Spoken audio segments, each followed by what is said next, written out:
Hey guys, what's up? There is a reason as to why I am so close to the camera. There's a reason as to why. And let me show you guys why. So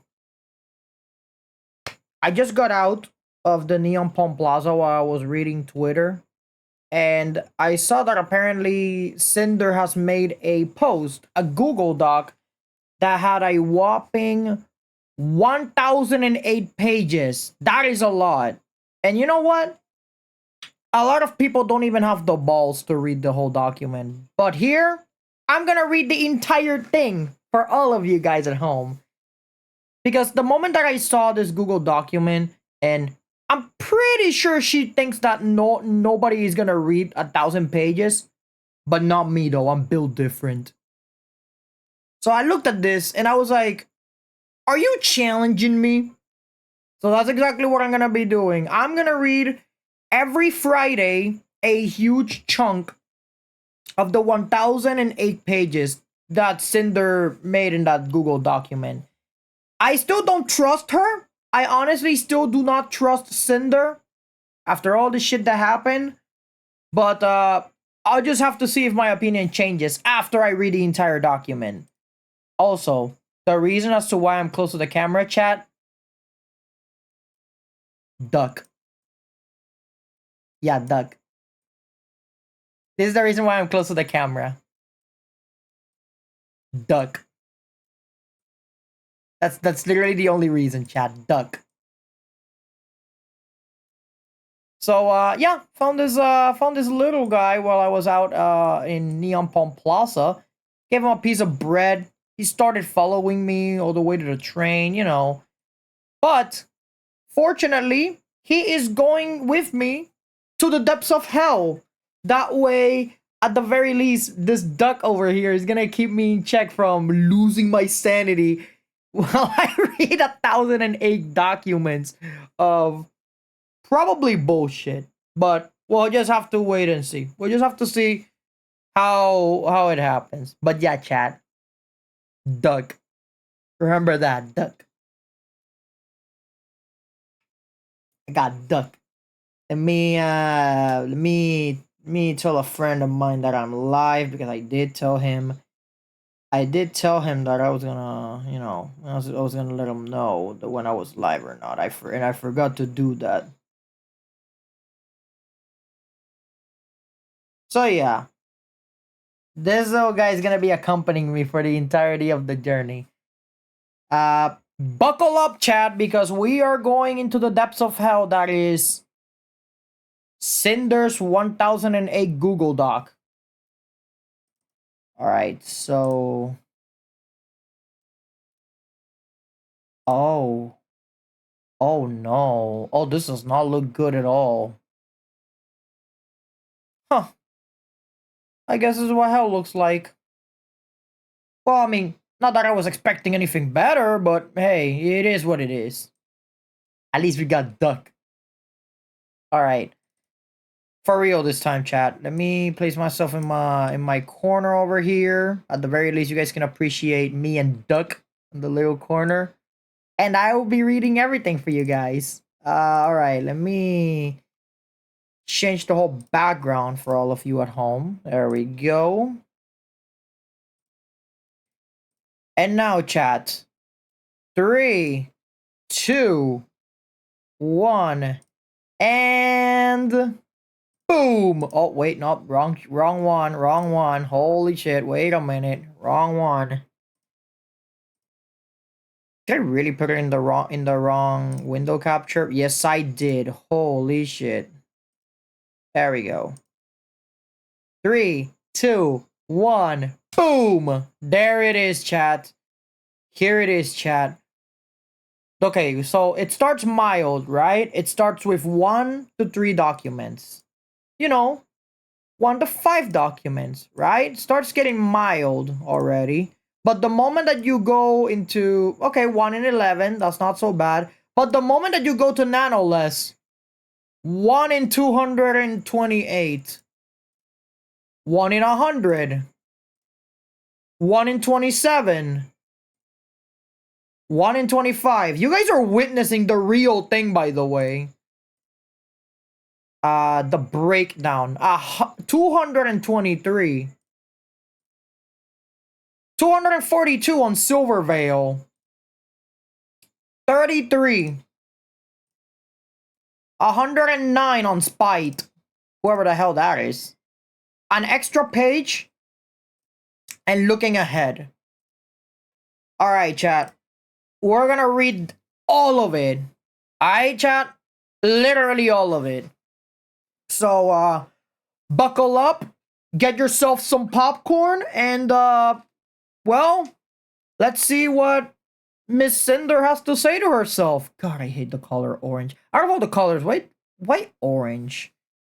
Could have gone for green or something, but no. She had to go with the orange. Alright. Hopefully I have the breath to read the entire thing. So, wish me luck, chat. We're gonna do this for a while. So, we're gonna start with an overdue response. Hi, everyone. It's been over 5 months since everything happened. I have never been good with words, and I'm especially bad at verbalizing my feelings. I've always hid my insecurities, and it's hard for me to open up about things, even to the people closest to me. It was nearly 2 in the morning for me on April 26 when Nanoles and Bao posted their documents together. After I had finished streaming earlier in the night, I was awake for almost 48 hours by the time I posted my apology. Looking back at it, no, it wasn't good. I was not in a sound state of mind. When it was written, I was blindsided by any of this coming out and the accusations made against me. No one involved tried contacting me privately beforehand. I was unable to eat, sleep, or do anything else but watch more documents and statements be released while everything fell apart. I didn't have Red, I didn't have my friends, but I had the weight of the entire internet waiting to see what I was going to say and how I was going to say it wrong. Okay, before we keep reading all of this, chat, I just need to emphasize that, personally speaking, in my personal opinion, chat, I think Red is infinitely worse than Cinder. I don't know why, but when I saw how Red was treating Nano, I don't know, it felt extremely passive aggressive. At the very least, that's the hunch that I felt about it. Honestly, I will admit I never liked Cinder from the beginning. Like, I always thought that there was something wrong with her or something was off about her and stuff, but the moment that I saw Red's words towards Nanoles, I was like, this motherfucker is passive aggressive. I think he may be like this. I will not trust this motherfucker as a manager at all, chat. At all. Apparently, I also heard that Red was her partner and her manager, but okay, I don't know how he is as a partner. I'm not gonna assume things. But from what I have seen as a manager, he does a very horrible job. I'm sorry. I am so sorry. As a manager, I don't trust him for shit. So, personally, that's what I think about Red. I don't know if this is going to change my opinion on him. It probably won't, but we'll have to see. I didn't have access to search for all the evidence to defend myself with the growing list of allegations, and I didn't have time to put it all together cohesively anyways. I was petrified. How could I possibly respond correctly to a coordinated effort like this in the state I was in, without just blindly accepting fault for all the things I didn't do or never knew happened? I rushed to get something out, defend myself the best I could in the heat of the moment, and posted just so I could rest. No matter what I would end up saying, it would never have been good enough. That's the thing about a public image, chat. No matter what type, it doesn't matter what type of shit you put on the internet, you're gonna be met with criticism. If you did something bad, or if people see that you did something bad, and you try to defend yourself, you're always gonna be met with criticism. That is something that a lot of people do not understand. Like, it doesn't matter if you're trying to defend yourself. It doesn't matter if you're trying, your hardest and stuff. You're gonna be met with the criticism every single time, chat. It never fails. It took me a long time to mentally recover, and I have the ability to face any of this again. I couldn't look at anything Cinder related without breaking down. So she was, so anything Cinder related, so herself pretty much. All of my fans that looked up to me were led to believe I was evil and encouraged to destroy or donate my merch. Almost everyone I knew or cared about turned on me in an instant. And anyone who's ever had anything to say about me did. I had only one of my close friends message me after everything was out there. I received, okay, I'm not even gonna bother saying that word. Okay, I received that, docs, and death threats over these accusations. So I stepped away from the internet. I reconnected with Red, and we worked things out between ourselves. Okay, so she was even having issues with Red, even with Red, so off to a good start. When we were both ready to, he helped me with the long process of making this document. I didn't say almost anything else to anyone sooner, privately or publicly, because no one would believe me until I had absolutely everything put together to post all at once in one place. Okay, so I don't know if putting up a 1,000, I don't know if putting a document worth 1,008 pages is actually enough, but honestly, there has, it just, you expect people to read this shit, and nobody is gonna read this document. Oh, except for me though, because I'm built different. But still, the average normal person is not going to read 1,008 pages of words that are previously gonna give them the same exact view. Like, nobody's gonna read all that. The only way for anyone to read all of this shit is for someone who has an unhinged willpower to read all of this shit. Like moi. That's French. I don't expect any of you to know what that means.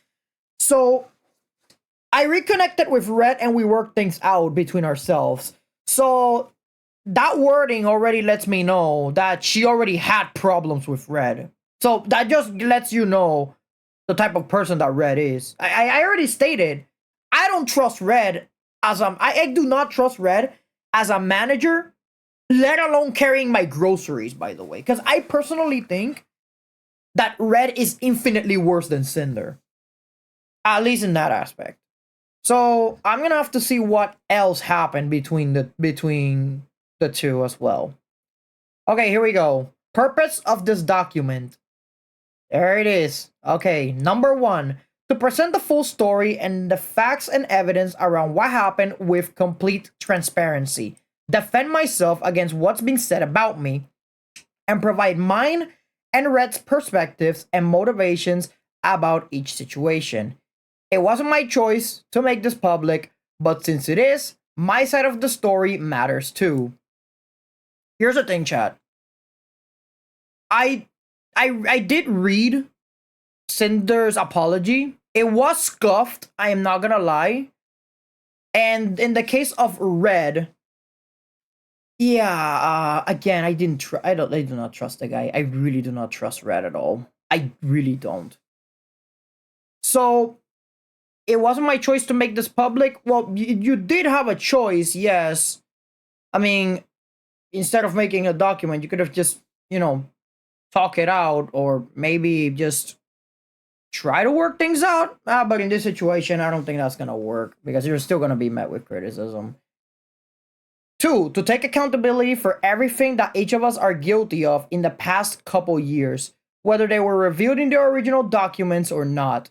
This document will not absolve either of us or all the wrongdoing, and it isn't trying to. Well, to be honest, I've always wanted to hear Sinder's side of the whole fiasco, appropriately, of course. Instead of the scuffed document that she displayed. 3, dispel rumors, misconceptions, and theories about me. Show how and why things actually occurred, and point out and refute discrepancies and lies in the claims or statements made against me. We've done things wrong, but the amount and degree of them has been incredibly exaggerated or completely made up. 4. This document contains speculation. That in itself, that word, that over there, that's the problem. It contains speculation. So you're speculating that some of this happened. You're not even gonna, like, what the hell? So you're just speculating. You just said it in your number 4. That is, it contains speculation. Let's keep going. Baseless accusations were made against me without evidence. So I've kept situation labeled as such in this document. Most of it is supported by circumstantial evidence, but it should not be treated as solid fact. As long as the whole thing is relevant to the situation, then yes, I will see it with a critical eye, but we have to see if the evidence is enough. Like, we're not looking at the evidence, at just the evidence. We're looking at the autopsy. I guess this is my detective arc, you guys could say. Am I criticizing? Yes. Do I think she's in the wrong here? I don't know, because I haven't started reading the whole thing yet. Number 5. This document is not to fuel harassment or spread hate towards anyone involved. I'm doing what's listed above and posting this document in the same public setting the original documents were. If you have harassed anyone involved in my defense, quote unquote, you are not my supporter. Your actions are reprehensible, and I've never advocated for anyone to do this for any reason. I'm sorry to anyone who's been affected by any actions of rogue community members against my principles. I will say one thing after this stream and the other streams that happened on Friday when we read this document. Please, please, please, please, please, please do not go harass people involved with Cinder or Cinder herself, because we're just looking at this critically. We're trying to be adults here, for fuck's sake. I'm just giving my opinion on the whole situation, even though it may not matter and it may be lost in the void, but I just wanted to give my opinion on the whole fiasco. But so please do not go harass anyone, whether it's on her defense or against her. Do not do that. Don't do that. All right? Don't do it, because it just makes a lot of communities look bad. One bad apple can ruin the whole tree sometimes. All right, let's continue. I have been made out to be a two-faced, greedy, jealous, psychopathic, narcissistic who's maliciously used, stalked, sabotaged, and betrayed those closest to me and anyone around me for my own gain for years, manipulating my way to the top like some kind of evil mastermind. You were lied to. There are things I've done wrong, but this image of me could not be further from reality. This was a complete public assassination of my character over what were lies and assumptions, followed by my cancellation and disappearance, with my accusers profiting from it. If I was really the awful person I was made out to be, then this document wouldn't exist. I wouldn't have any way to refute the claims made against me. I could have just continued streaming and profited from the drama and the over 30 million views this situation garnered. I could have let everyone forget about this and come back like nothing ever happened. But it's not true, and I couldn't allow myself to move on without making things right. Everything that's come out and stories that followed have been blown away out of proportion and turned into crazy conspiracies. Both Red and I have done wrong. Well, more Red than her, but alright. And all of that will be addressed here.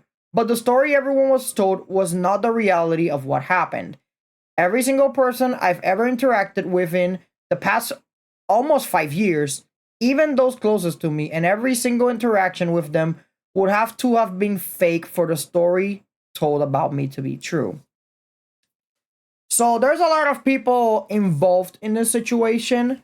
There's people like Nanoless, Shy Lily, Silverveil, a lot of people involved. So this is not just her. It's just literally, it's a whole raid pretty much. I believe that there were two people responsible for how things played out, with a third person merely having an axe to grind against someone they never liked. Nonetheless lied overwhelmingly about what happened between her and Red, sat back and played everyone, including my friends. Okay.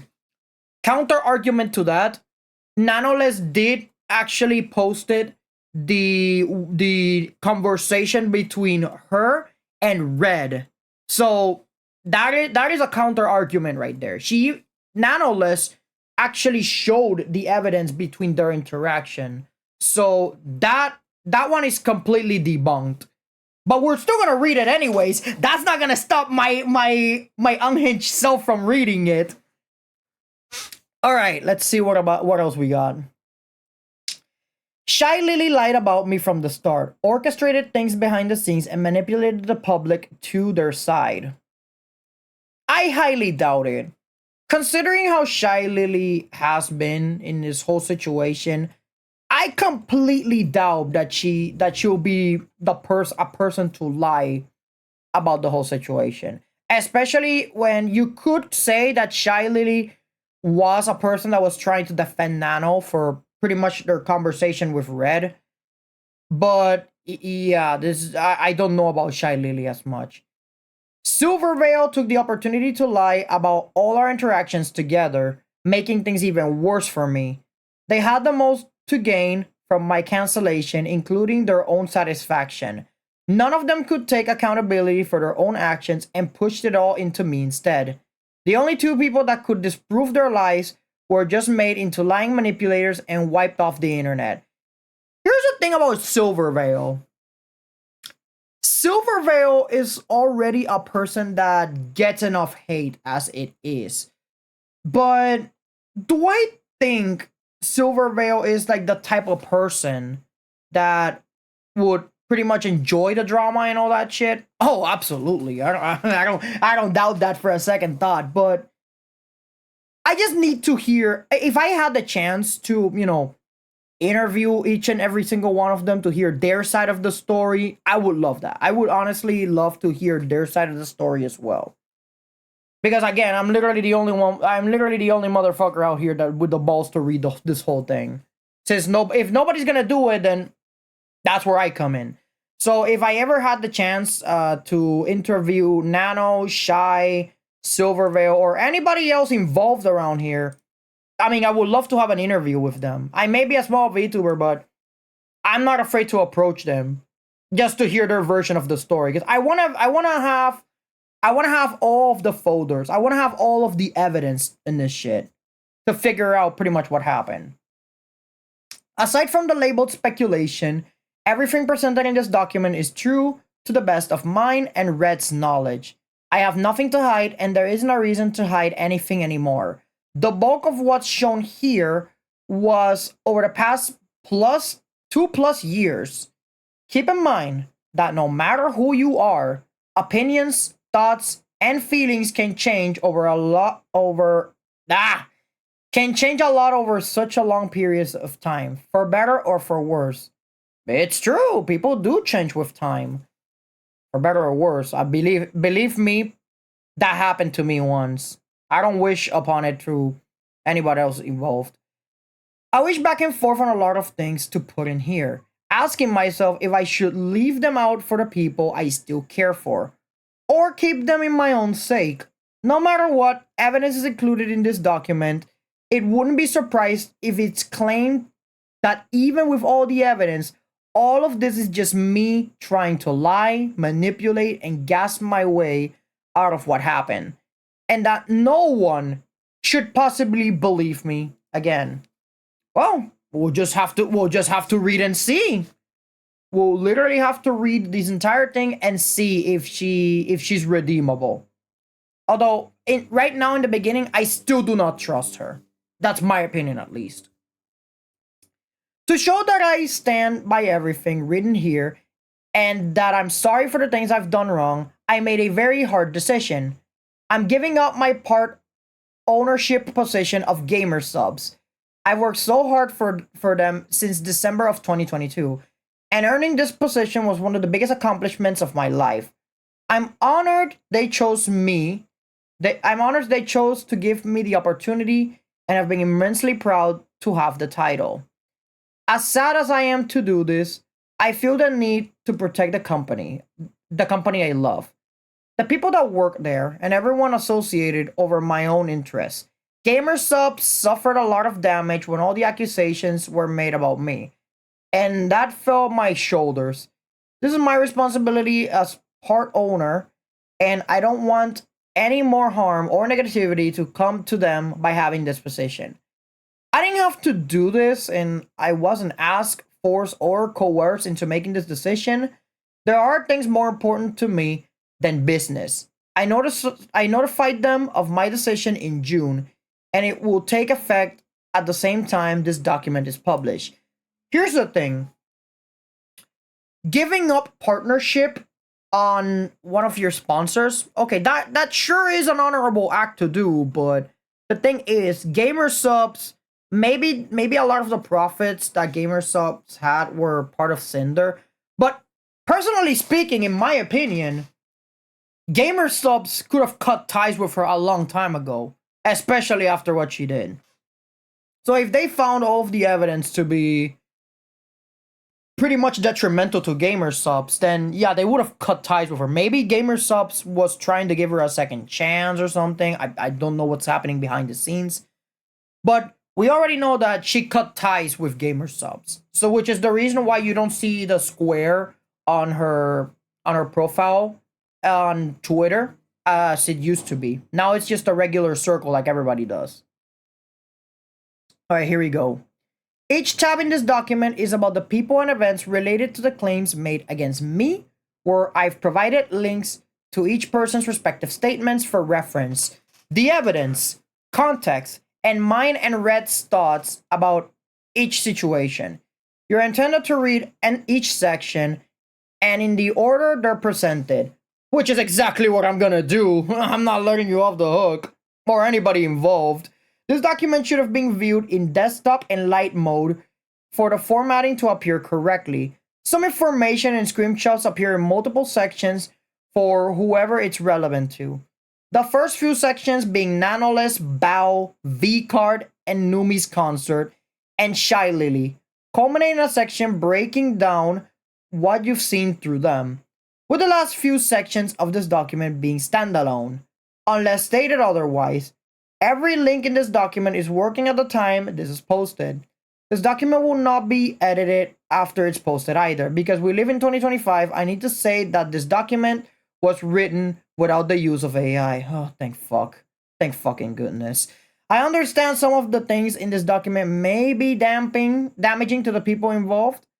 They understood that their claims would be damaging to me before they publicly make them too. Everyone can review the evidence for themselves and decide what really happened. And if I really am the person you were led to believe me to be, the burden of proof is on the accuser, not the accused. I already stated, Chad, that I honestly did not like Cinder from the beginning. Like, you know, every human being is different. You can like a content creator. Maybe I can not like a content creator. Like, everybody's different. But to me, Cinder she was just not it. You know, she was just not it. That's why, personally speaking, when it comes to people who have done, because in my opinion, instead of writing a document of 1,008 pages, I feel that there is a quote that I believe strongly that should be for any content creator or person in general. It's a quote that goes, "Actions speak louder than words."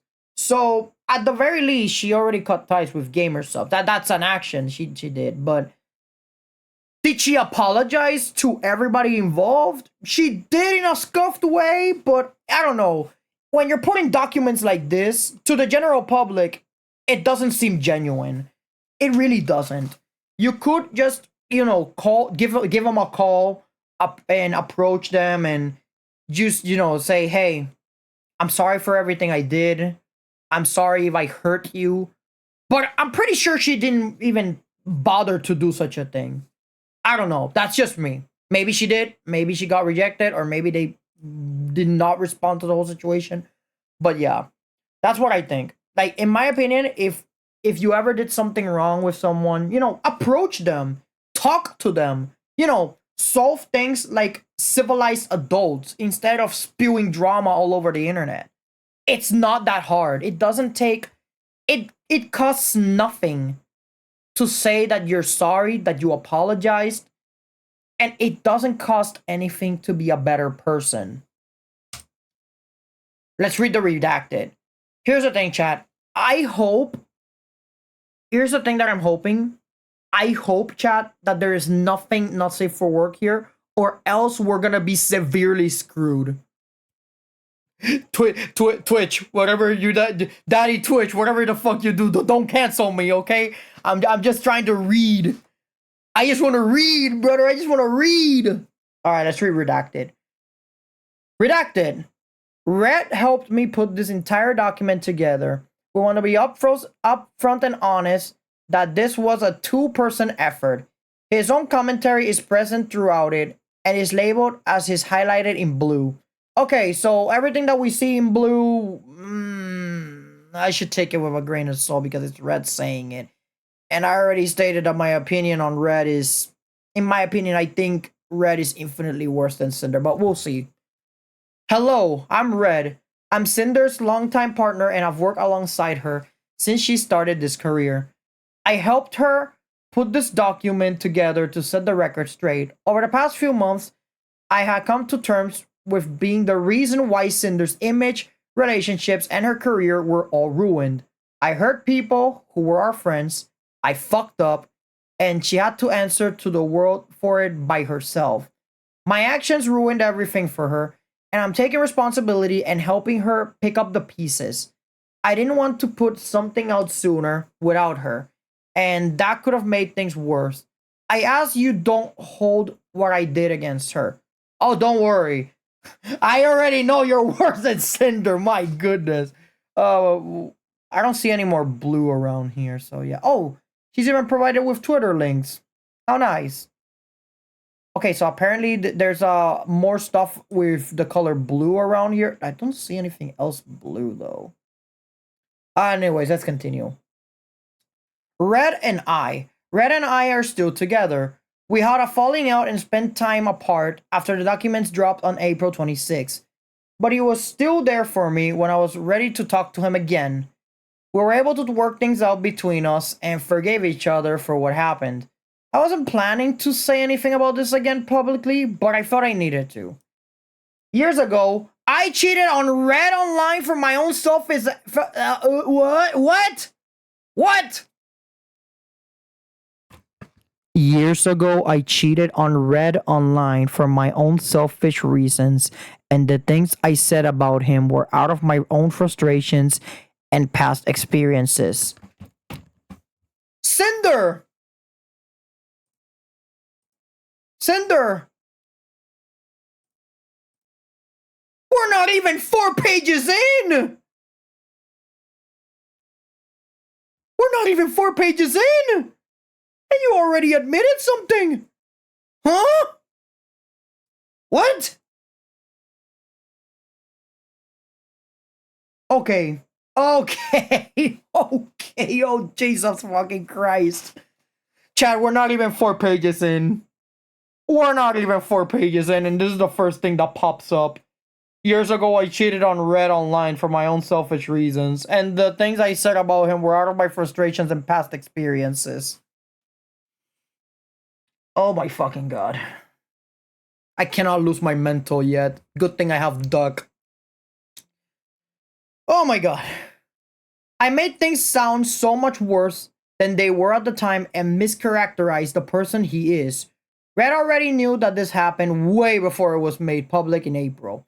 And no one else was told about it before then either. We addressed both our problems and in our relationship and moved past it a long time ago. It had nothing to do with my career or current events and isn't relevant to talk about further. We disagree, we get mad at each other, we argue, but our relationship isn't toxic or abusive in any way. I would appreciate it if the situation around it would stop. Wait. So, wait. You get mad at each other. You argue. You cheated on him. And you say that your relationship isn't toxic. What the fuck? What the fuck? Red and I have always had some level of communication problems. Believe me, you don't have to tell me twice. Even with each other, neither of us are good communicators beyond surface level. It's hard to open up and we get in our own heads about things. We butt heads and disagree with each other sometimes. And even more so, working together all day, every day. It's gotten much better over the years, but it's never been perfect. So the idea that anyone in any relationship would know about and agree with everything that their partner feels, says, and does is crazy to me. I'm not the only one who's ever had a significant other to keep secrets from them, and neither is Red. Every relationship is different and has its own nuances, dynamics, and problems, functioning in a way that only the people involved know of and fully understand. No one looking in ah no one looking in can say otherwise. Because I cheated on Red, should I assume that everyone's significant other has cheated on them in the past? Should I assume that all my friends' relationships are the same of mine? No. And for me to claim I know exactly how things work between any of them just because I'm their friend that sees them in a few times a year is ridiculous.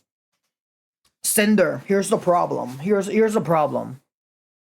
Right now, this is about you. Alright? Cinder. The whole problem here, all of this document, this is to defend yourself.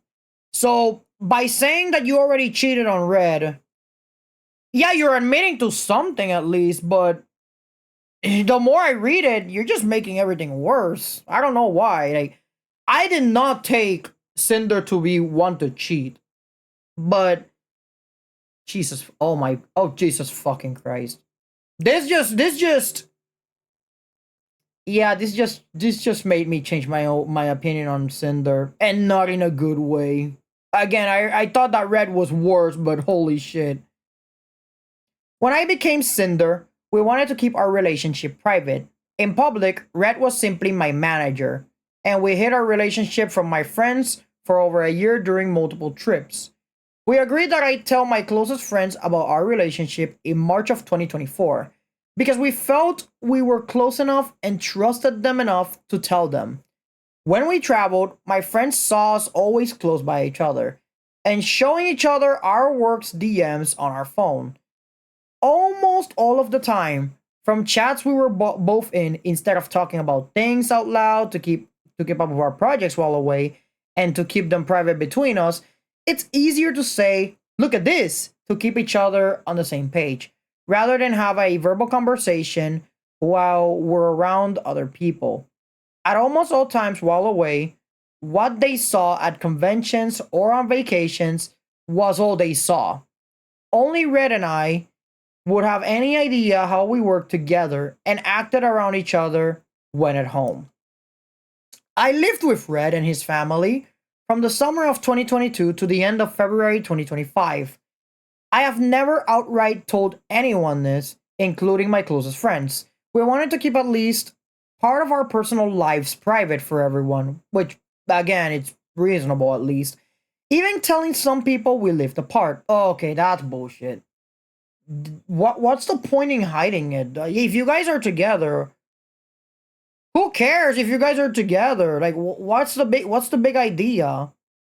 Well, then maybe people are gonna assume, oh, she did something and Red is equally as bad, or vice versa. Maybe that's why. On stream, I've always said I live with my family and friends and streamed in a basement. The basement part is true. It's where I spend the majority of my time, and it's where I worked and streamed from. My career started there in 2021 with my ASMR. Red was the one with the PC, mic, and experience with content creation since it's always been his hobby. I would go there more and more often until I moved in when I became a full time streamer. For most of my earliest streams with my PNG model, Red will be in the room with me, modding on a laptop and making sure things would run smoothly. He was there as my tech support, since at the time I could barely play games, let alone understand how to use it and fix OVS if something went wrong. We built my PC and I stopped needing him by my side by the time I debuted my first model in June 2022. He moved his PC into his own room and has worked from there ever since. Starting sometime last year, my streams kept disconnecting and we couldn't figure out why. This was going on for months, and no matter what we did, it kept happening. We thought there could be something wrong with the internet with the internet that we couldn't fix. So as a last resort, my friends and I made space for me to move back in with them with my entire stream setup in February. We were able to fix the problem, but it ended up having nothing to do with the internet at all. I've been working and living here since, separate from Red. So it wasn't an internet issue. This is mostly tech stuff that she's talking about. So I think that some of these can be a little. I mean, yeah, it tells us of who she is, but it's not relevant to the situation as of now. I am curious to know because I am someone that has to. I had to work with OBS and shit, in order to work with the audio and stuff. That's something that I had to work with. Can you guys hear the music, or did the music just stop? Oh, it did stop. Sorry about that, chat. Put the music back on. The reason why I'm revealing all of this now is because we could have easily gone through each other's DMs whenever we wanted in those 3 years, but we didn't. It's not like we never showed each other our messages directly. We did all the time, but we didn't come through each other's DMs at the end of every day to read anything we may have said. And I don't know why, and I don't know anyone who'd say that's a normal thing to do. We would just tell each other things that happen, and that's that. I never felt the need to look over his shoulder to check on anything and everything he was saying and to who. We trusted each other, and he's always had my best interest in mind. Yeah, this is all techie stuff. This is literally all tech stuff. Working together. I'm choosing to have Red continue working for me. Oh, Jesus Christ. He will be doing most of what he did for me before, but will not be doing any work-related communication for me in any channels. Well, after the situation with Nanoless, I think it's for the best he does not communicate with anybody, involving you, of course. I'm not also part of any channel she's not also part of. I now have access to his Discord account to check on things myself if I need to. It's clear to me that he learned his own lesson from what happened.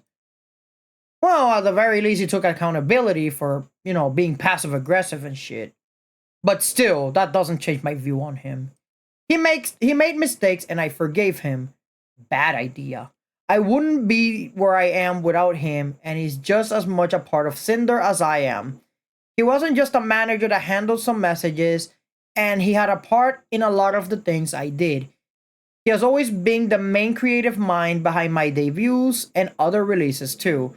Even with how involved he was, Red is still his own person, with his own ideas, his own opinions, his own feelings towards people, his own goals, and his own ambitions, working under the same brand as me.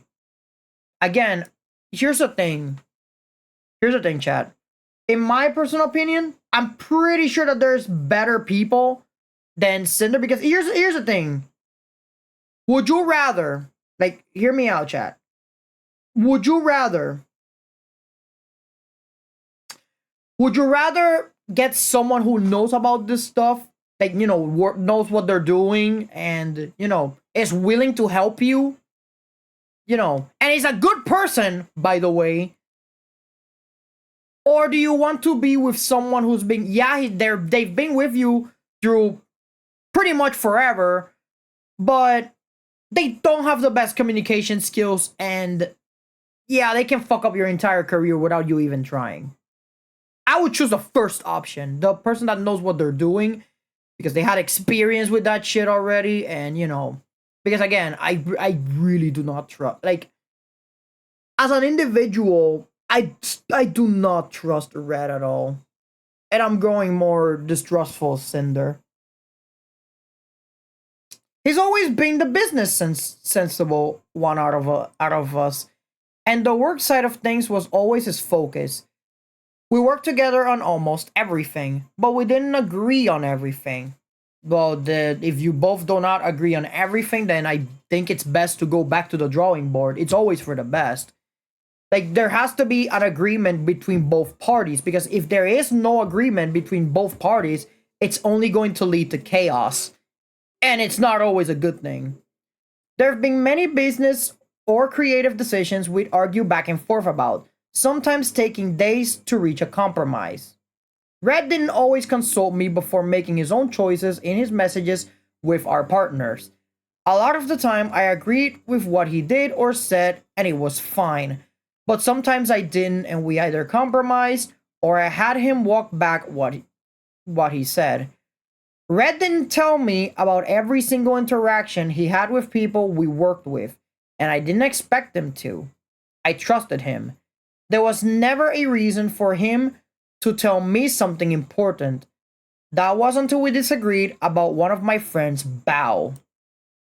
So, yeah, a lot of things have happened between these two, and again, yeah, there have been disagreements, but and you have reached a compromise sometimes. But how do you trust someone who does questionable things on messages literally behind your back?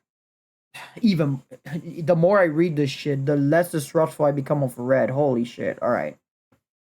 Let's see.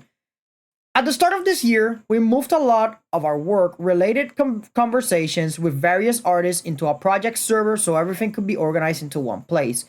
I could be included in discussions and decision-making where I needed to be, and would be able to see everything being said without having to rely on Red to relay every detail of the things he was handling. This was for organization, convenience, and so on, so I could interact with every person working with me directly.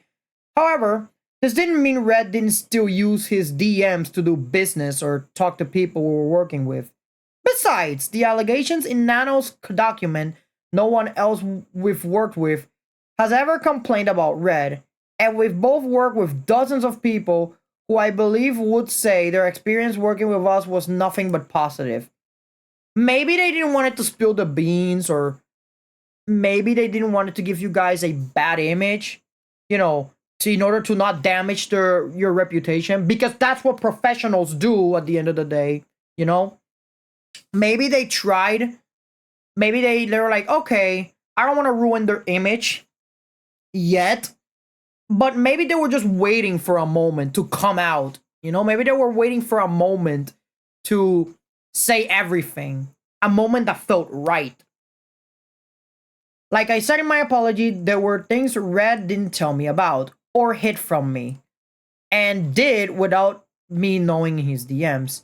They're all shown in this document in the order below. I didn't know about these things beyond what I was told, if I was at all.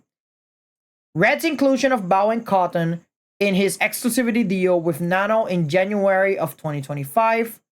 Red telling artist number one Bao was someone he considered competition while discussing exclusivity on the same day as his deal with Nano. Now, here's one of the problems with being a VTuber, chat. A lot of VTubers out there see themselves as competition. They feel that everybody is at each other's throats. Every VTuber feels like, they want to one up each other and be better than the other. What happened with, instead of seeing people as competition, why not see people as motivation? For example, Iron Mouse, I do not see her as competition. Not by a long shot. I see her as motivation, as an inspiration. Hell, it's because of her that I became a VTuber in the first place. Like, she's the one who motivated me to even do this shit that I'm doing from the beginning. She is the one that inspired me to be a VTuber. She's the one that she's the one that showed me that if someone that comes from the same island that I come from can make it big, what's stopping me? So, personally, I do not see other VTubers as competition. I only see them as motivation, motivation to keep going. Because there have been times, as myself as a VTuber, where I have felt down.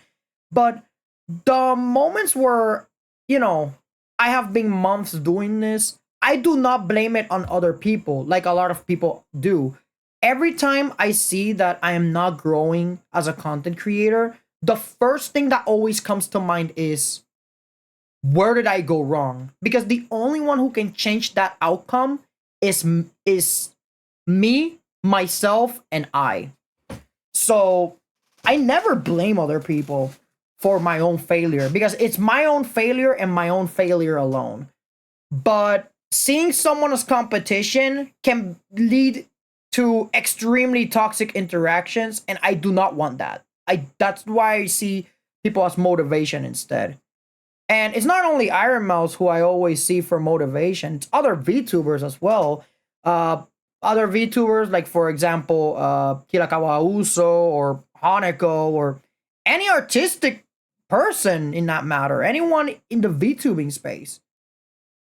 When I see someone VTubing doing the same thing I'm doing, I'm like, yeah, that's what I'm talking about. I want to be like them someday. I never say to myself, I want to be better than them. I say I want to be like them. I always had dreams of one day being the biggest VTuber on Twitch, even the biggest male VTuber on Twitch. But those days are gonna be it's gonna take a long ass time. Red's conversation with Nano about Shy Lily in April 2025. Red conversation with mod number 1 about Silver Veil throughout 2024 and 2025. Red asking artist number 2 about not working with Silver Veil in March of 2025. Red's conversation with artist number 1 about Silver Veil in April 2025, which artist number 1 told me about days later. The names of artist number 1, artist number 2, and mod number 1 are hidden to protect their privacy since they weren't directly involved in everything that happened in April. They will be reintroduced later in this document. Alright, well, I can't wait to hear this. Let's see. Falling out. The night the first documents were posted, Red was here with me. I ended my stream and he came over to see me while we worked on a few things together. We were still awake when Nano and Bao posted their documents at almost 2 in the morning Eastern time. I didn't understand what was going on and started panicking. Red tried to explain what happened, but I blew up at him and kicked him out, regrettably refusing his help. We weren't in contact for almost a month after. I had one close friend reach out to me after things were public, and I responded to them sometime after Red was gone. I chose not to include their own message here. I'm so sorry, blank. Or we're just gonna call them Anon. So I'm so sorry, Anon. I'm trying to collect myself. Red and I aren't speaking right now, and I'm so upset with everything. I was distraught, and I posted that Red was fired later that morning. I wasn't trying to throw him under the bus and avoid accountability.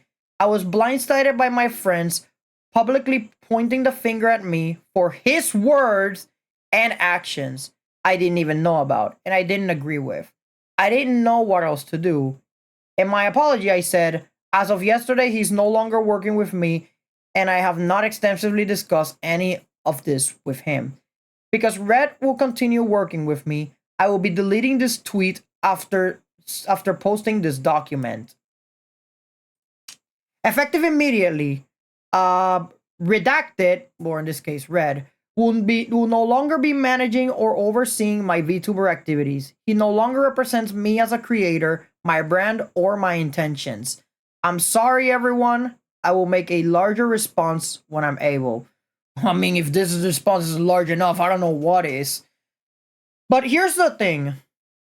Bringing back Red to be your manager, bad idea. Very bad idea. If he's already done it once, no doubt in my mind that he's also gonna do it again. There's not a shadow of a doubt that he may do it again if presented with the opportunity. If I had a manager that damages my career, I'm gonna cut ties with them immediately. I don't want people like that in my life at all. If someone who's trying to take me down, or someone that, that pretty much represents me in a way, I do not want anything to do with them, and they do not represent me in any way. That's the reason as to why I will not. That is the reason why I sometimes have trust issues, chat, because I don't know what other people do behind my back.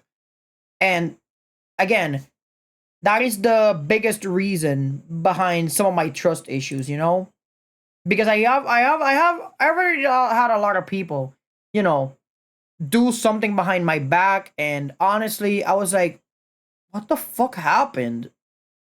I trusted you. You were my friend, for fuck's sake. So, as someone who has been backstabbed pretty much, someone who has been backstabbed multiple times already, honestly, Cinder should not have hired Red back. Yeah, Red is your partner, and Red, he's your manager, but you can find better people at the end of the day. Someone who truly cares about your image, someone who is not gonna drag your name under the mud, someone who is not going to argue with you 24/7 about what you want and what the other fucker wants. No, just no. Just no. You were fine with just firing the guy and finding someone to manage your shit. But rehiring Red back, bad idea. Very bad idea. I don't trust that guy for shit. Alright, here we go. Next one. My apology and taking accountability. This one's 11 pages. Alright, here we go, chat. Now that I've reviewed everything that happened and had time to reflect on my own actions, there are some details I need to point out and corrections I need to make from my apology. Then I'll go over the things Red or I or both of us did wrong so we can take responsibility. Each section after this will explain the full story around each major individual involved. Anything Red and I did, and defending ourselves against everything we didn't do. Quotes from being my apology will be present throughout this document to show what they were in reference to. Screenshots that are directly off or taken from another document are highlighted with an orange border. My favorite. Dates and important messages within any screenshots are highlighted in yellow. Quotes from my apology are highlighted in gray, and Red's own comments on anything being presented are labeled and highlighted in blue. Should have made the blue orange because I hate the color orange. So everything that is pretty much everything that is in blue, we are going to be taking with a grain of salt since it comes from Red's words, and I still grow distrustful of him. Oh, here we go. My apology for reference. We're gonna open this Google Doc as well. We're gonna open the My Apology Google Doc. It's just 7 pages long. I can tackle this. This is fun. This is fine. So, for those of you who did not read the original apology, this is the original apology that Cinder has. And you know what? We're gonna read the fuck out of it too. So, this is what the apology says.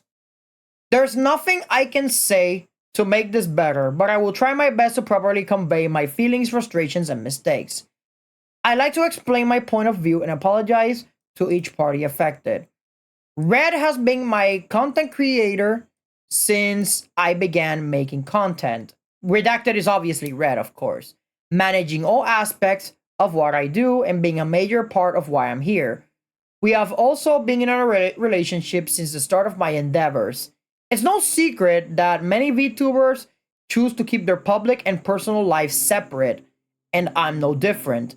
As of yesterday, he's no longer working with me, and I have not extensively discussed any of this with him. Where our personal situation goes from here will be figured out between us privately. I never intended to mention us publicly, but given that the claims are out there, I want everyone to know I'm taking this seriously. After years of working on everything together, his hyper business oriented outlook warped my view of what it is I should be doing and what should be important to me as I navigate this career path. I have a terrible work life balance as it is, and being around projects and streams all day, every day, made me lose sight of the point. It took all of this happening for me to realize this behavior isn't normal or healthy, and it's not an outlook I want to have. This doesn't involve absolve me of the things I've willingly done wrong and went along with, or the way I've treated people who are fully undeserving. So, okay. Again, I've already read this document before, but I'm gonna have to emphasize it again. Why? Like you said here, you cut ties with him, and then you come back to him. What? That's a toxic relationship you ended up yourself into. And no, it's not normal, Cinder. What are you doing? Stop it! Anyway, in regards to Nanoless, for the majority of the time working with her, Red was the one almost solely doing the communication about new plans and negotiations through his private DMs. Nano had a project server we were all a part of where the actual art and models were worked on, but the conversations were focused around the work itself. I was not fully aware of the extent of Red's manipulation over Nano's commission decisions, and I should have been more diligent in my oversight. Cinder, you already knew that the fucker manipulated. Why are you... What? Every time I had been told that Nano had agreed to work on a new commission with me, it had been willingly and with excitement. From my point of view, it was that she genuinely wanted to be working on these things.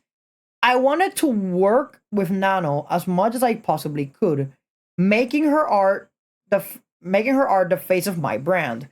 We had to come to the conclusion that it'd be in my best interest to talk with Nano about making more time for my projects by negotiating with her to cut out other work. This was wrong for us to push onto her, and it was wrong to the other creators who wanted the chance of working with her. There was only one specific creator we were responsible for naming and pressuring Nano into reconsidering projects with, not an entire list. Of her own volition, Nano canceled a large portion of her model commissions last September. However, the claim that I was just using her is wrong. I've always treated Nano with respect and as my friend. I did give her a lot of work, and we did everything we could to accommodate her schedule if she needed more time or a break, and even helped her with her own project payments multiple times. I've invited her on my stream. I've sent her my merch and things she's made for me, and I was always open to talking to her about things outside of our projects in the instances we would message each other. Regarding the exclusivity deal made between them, I had no part in the direct negotiations of their eventual agreement, and I had no knowledge of Bao and Cotton being included in this list. If I had known my friends were included, I would have said something to put a stop to it. I was only aware of it being about one person, who I was unfairly pursuing when Nano had messaged me about this agreement almost a month later, my bad. I was later under the assumption this was only about Silvervale. I was upset, and my initial messages to her were very guilt-trippy, but I wasn't going to force Nano to do anything she wasn't okay with, and tried reassuring her that I was okay with her decision. Nano had also never come to me as seriously and professionally as her document was looking to address the issues she had with either of us or to terminate our partnership. I had no idea there was even a conversation about Shy Lily recently between Red and Nano until reading her document, and it's true. I had confided in Red that lately I haven't been hearing from Lily like I had in the past and was worried about something that was wrong. But that's as far as it went. And he took it upon himself to try digging for more info. And I was never even aware Nano was ever planning to work on a model any for another of my friends, Giri. I did not condone anything about what Red said about Bao in these DMs either. And him using we, quote unquote, and our, quote unquote, in this context is abhorrently incorrect and I believe was done to gain greater credibility behind what he was saying. Yes, Red and I were initially upset when Bao hired my editor, and I took it personally when I shouldn't have. I felt as if maybe my content wasn't good enough, or like I wasn't paying enough for his work, my bad. But I accepted it and was happy for him for getting that back and supporting one of my friends at the same time. And yes, I was also upset when Zach, the Boss Rush MV editor, had told us that the work won't be that he won't be working on any future projects with us and would instead be working exclusively for Bao.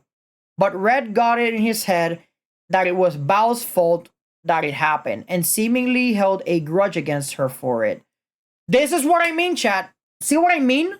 This is exactly what I mean. This is exactly what I mean. Holy shit. You can't see people as competition because it's going to lead to more of this shit. It's going to lead to more chaos. It's as Yoda said, fear leads to anger. Anger leads to hate, and hate leads to suffering. Red was fearing that Nano that Red was fearing that the editor, the MV editor, was going to be working exclusively for Bao, which Red assumed that Nano was going to be doing more stuff for Bao from that moment on, right? That already led to anger and hate. He held a grudge against Bao, which started his hatred for her and even manipulated Nano into pretty much, oh, don't do more projects with Bao. And then that hate led to your suffering, Cinder. And it's because of that you lost your image. I'm telling you guys, Red is worse than Cinder. 100%. That's my whole opinion. He was very passionate about Boss Rush and the potential future projects around it. But he told me without an MV editor as talented as Zack, the future projects wouldn't reach the same heights. So he created this headcanon that's laid out in those DMs.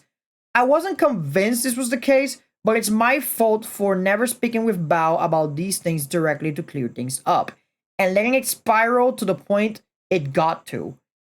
Every comment here about her own music, guilt tripping, and claims about our shared feelings towards her are disgusting. And I honestly don't know why he thought this way about my close friend beyond the resentment over those two things, or why it was worth sabotaging over. Chat, chat. This is the type of person. Like it, Cinder, you know that there's something wrong with this fucker. And yet you're still with him. Yet you didn't cut ties fully with him. What the fuck? It's just business. It's just business, quote unquote, screenshot of my DMs with Nano's document was from November of 2023. And I'll go into my thought process of everything I said here. What Red was trying to explain to Nano is that if someone has a model by her, then the innate value of her models overall are dismissed by there being an oversaturation of that type of model out there. If everyone in the world had a VTuber model done by her, then the value of having her model wouldn't be the same as if there were only a handful of them, which he viewed as a negative for me. No, no, no, that's not how business works. Okay, so apparently he said, and I quote, if everyone in the world had a VTuber model done by Nano, the value of having her model wouldn't be the same as if there were only a handful of them.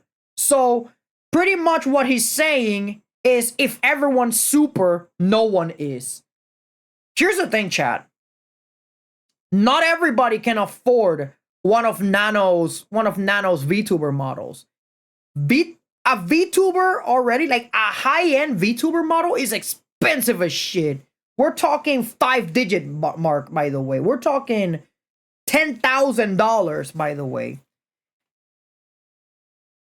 I never told you guys this, but I was working at a bar and I was saving up my money in order to buy one of Nano's models. But unfortunately, you know, that they never happened, as I got fired from the bar that I was working for because they told me that I was not what they were looking for. And yeah, my co-workers were not happy about it. But alas, my dreams of being a VTuber, I mean, I still am a VTuber, don't get me wrong, but getting a model from Nano, it's probably not gonna happen until a few years or months if I you know, make it big, but highly doubtful. I understand where he was coming from with this, but in the VTuber space, this isn't something we should have pursued.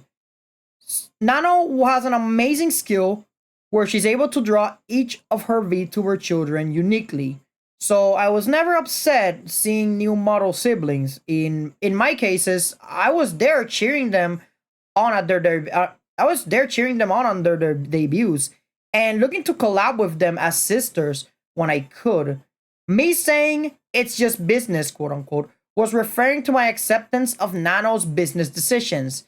Whether she chose to work with me or not, this was not in reference to anyone's model being cancelled, further explaining to her that it's okay if she chooses not to work with me. I can understand where the next part can sound manipulative, but my intention was to reminiscence about the journey we had put together up to this point. Since at this time, I wasn't sure if this is where Nano and I would stop working together as frequently as we have been, and I'd had to look for a new model artist. I then encouraged her to work on projects she's excited about, while I talked with Red to find a project that would work with her schedule. Okay, so hear me out. Hear me out, chat. Hear me out. I need to ask you guys something. Cinder going back with Red. Good idea or bad idea? Cause to me, that's a disaster. That is a disaster. That is oh my god. That is a horrible idea. That is extremely horrible. Holy shit. Like this guy is like Red is already in over his head that, oh yeah, it's just business. Oh, that's just how business works. No, that's not how business works, bro. This is the reason why I said that I don't trust him for shit when it comes to managing my shit. And this is one of the reasons why I do not trust anyone to be my manager. Except Chrono, but Chrono is a cat. Yeah, pretty much I do my own managing. He just lets me do whatever the fuck I want. When talking about Silvervale, I need to start at the beginning.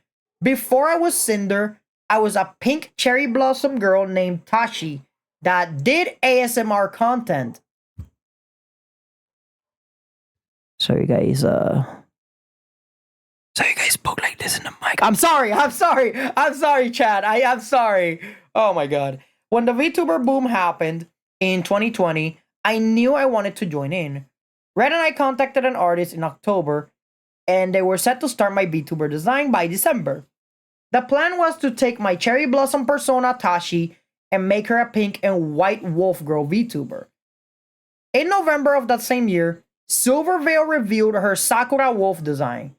I had heard of Silverveil earlier that year. I have heard of Silverveil earlier that year, but I didn't watch her streams at all. We knew we had to pivot before we were stuck with a design that would just be a copy of one of the other popular VTubers at the time. Like I've explained many times on my stream, I knew I wanted to be a wolf girl. So I mixed my love of Okami and metal music into the design and came out with a hellhound. My name was originally going to be Ember, but Red came up with the name Cinder since it was a mix of sin and cinder. Both hell and fire themed. It was only a coincidence that it ended up being similar to Silver. Cinder, Silver, ring any bells? Whatever. I was genuinely interested in pursuing a friendship with her and drew fan art of myself and us together. On the other hand, Red was in my ear the whole time saying how great working together would be, since again, he's being the business-oriented side of my brand. Since I started streaming, I have been ruthlessly compared to Silverveil, being called the discount version of her. I was accused of copying her design, copying her personality, even copying her laugh of all things. And there was a large number of people who were diehard believers in the fact that I stole all of these attributes maliciously from my own gain, citing the art I posted of us together, color her an inspiration, quote unquote. But in reality, this was referring to the decision to become a hellhound. How the hell do people confuse a hellhound with a fox? Like it's clearly there. The only time Silverveil was mentioned in the original designing of my character was when we explained why we were pivoting to something else, and there were no references of her character involved. I grew more and more resentful of Silver over time, between the constant belittling of myself, a controversy around my first waifu cup, and other incidents, even though she herself never interacted with me directly. Wait. I grew more and more resentful of Silver over time. You see, chat, this is the reason why I say to people, do not look at other VTubers as competition. This is the moment that Cinder started to see Silverveil as competition. And just because somebody's telling you, oh, you look like this person, you look like that person, you look like that person, try your best to make yourself unique and, different from that person, even. So, I may be compared to a lot of other VTubers because I know for a fact I'm not the only VTuber with a tie out there. Definitely not by a long shot. And again, I'm literally not copying anyone. I'm literally being myself. But because who the hell is going to be me, I mean, sure, there are people that may, have an appearance similar to me, but it's not gonna be me directly, Like the VTuber that you guys are seeing, this is what I pretty much look like IRL. Well, granted, a little bit chubbier, but it's still me at the end of the day. Same hair, same mask, same suit. Well, except for the duck of my head and the green eyes. That I decided to add myself. It's part of my lore, okay? But anyways. And it was also the fact that made me insecure. Like I wanted to know if she believed all these things or not. It really felt as if she didn't like that I even existed in the same space. Oh, so she saw you as competition. Okay. So at the point I was working with Nano consistently, we brought up not making any more models for her. So sabotaging her models pretty much. If a VTuber model is how everyone recognizes you, then it'd be harder to compare us directly if we no longer look alike or have that shared similarity.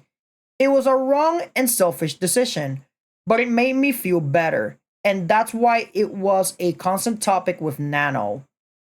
Red pushed for this harder than I ever did because he knew how it affected me for years.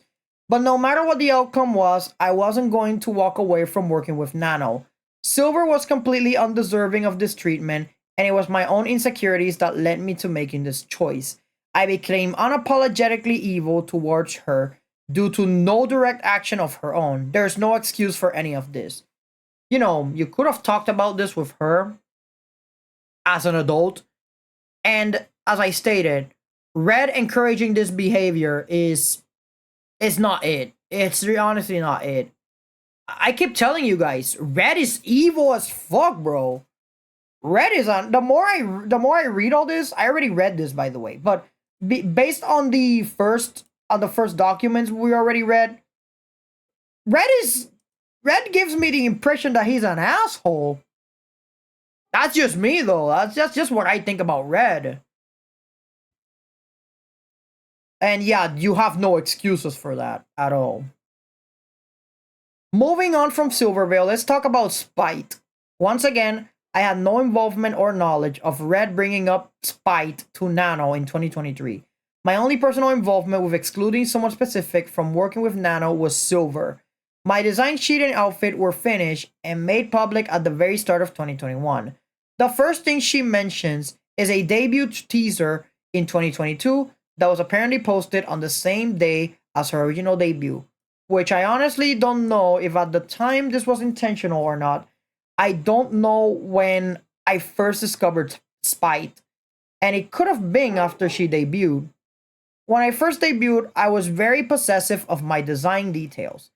I had made it a year and a half since my design sheet was finished and public to having a full VTuber debut as I watched everything grow and change from the sidelines.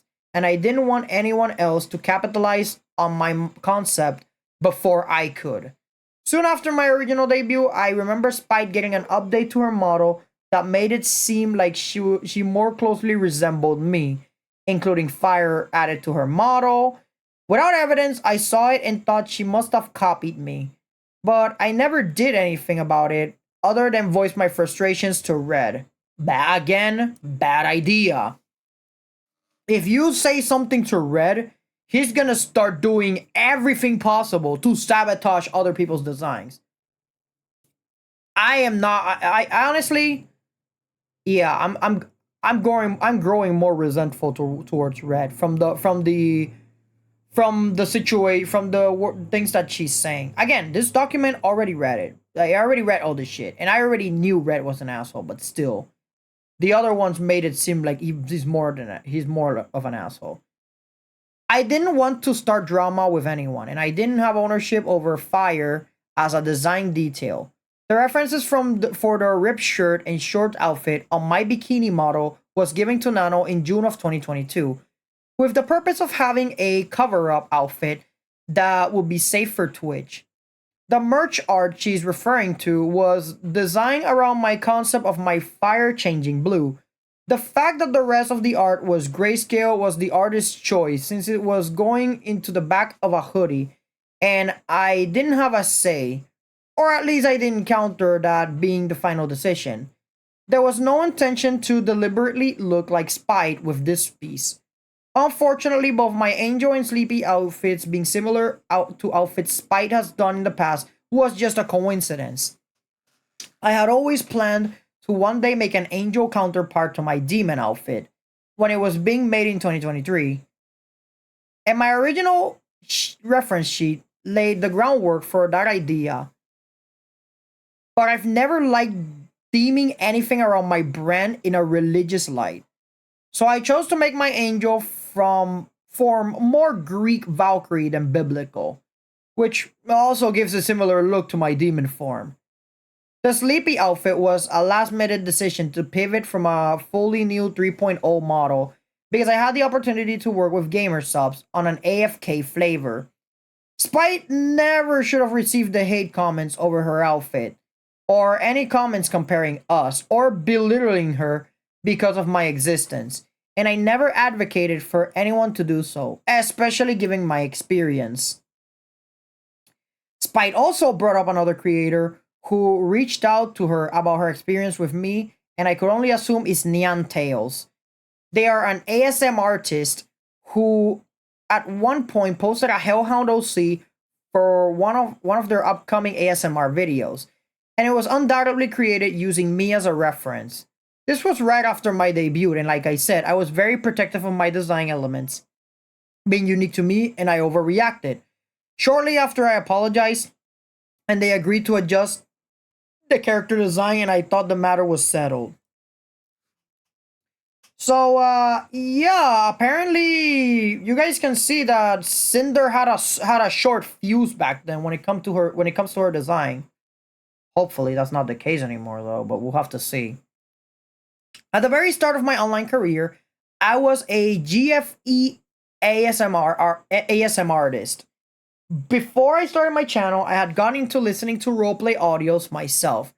I had always been a shut-in throughout high school and college when I wasn't happy with where my life and relationship were at the time. After uploading my first few audios, my channel started growing fast.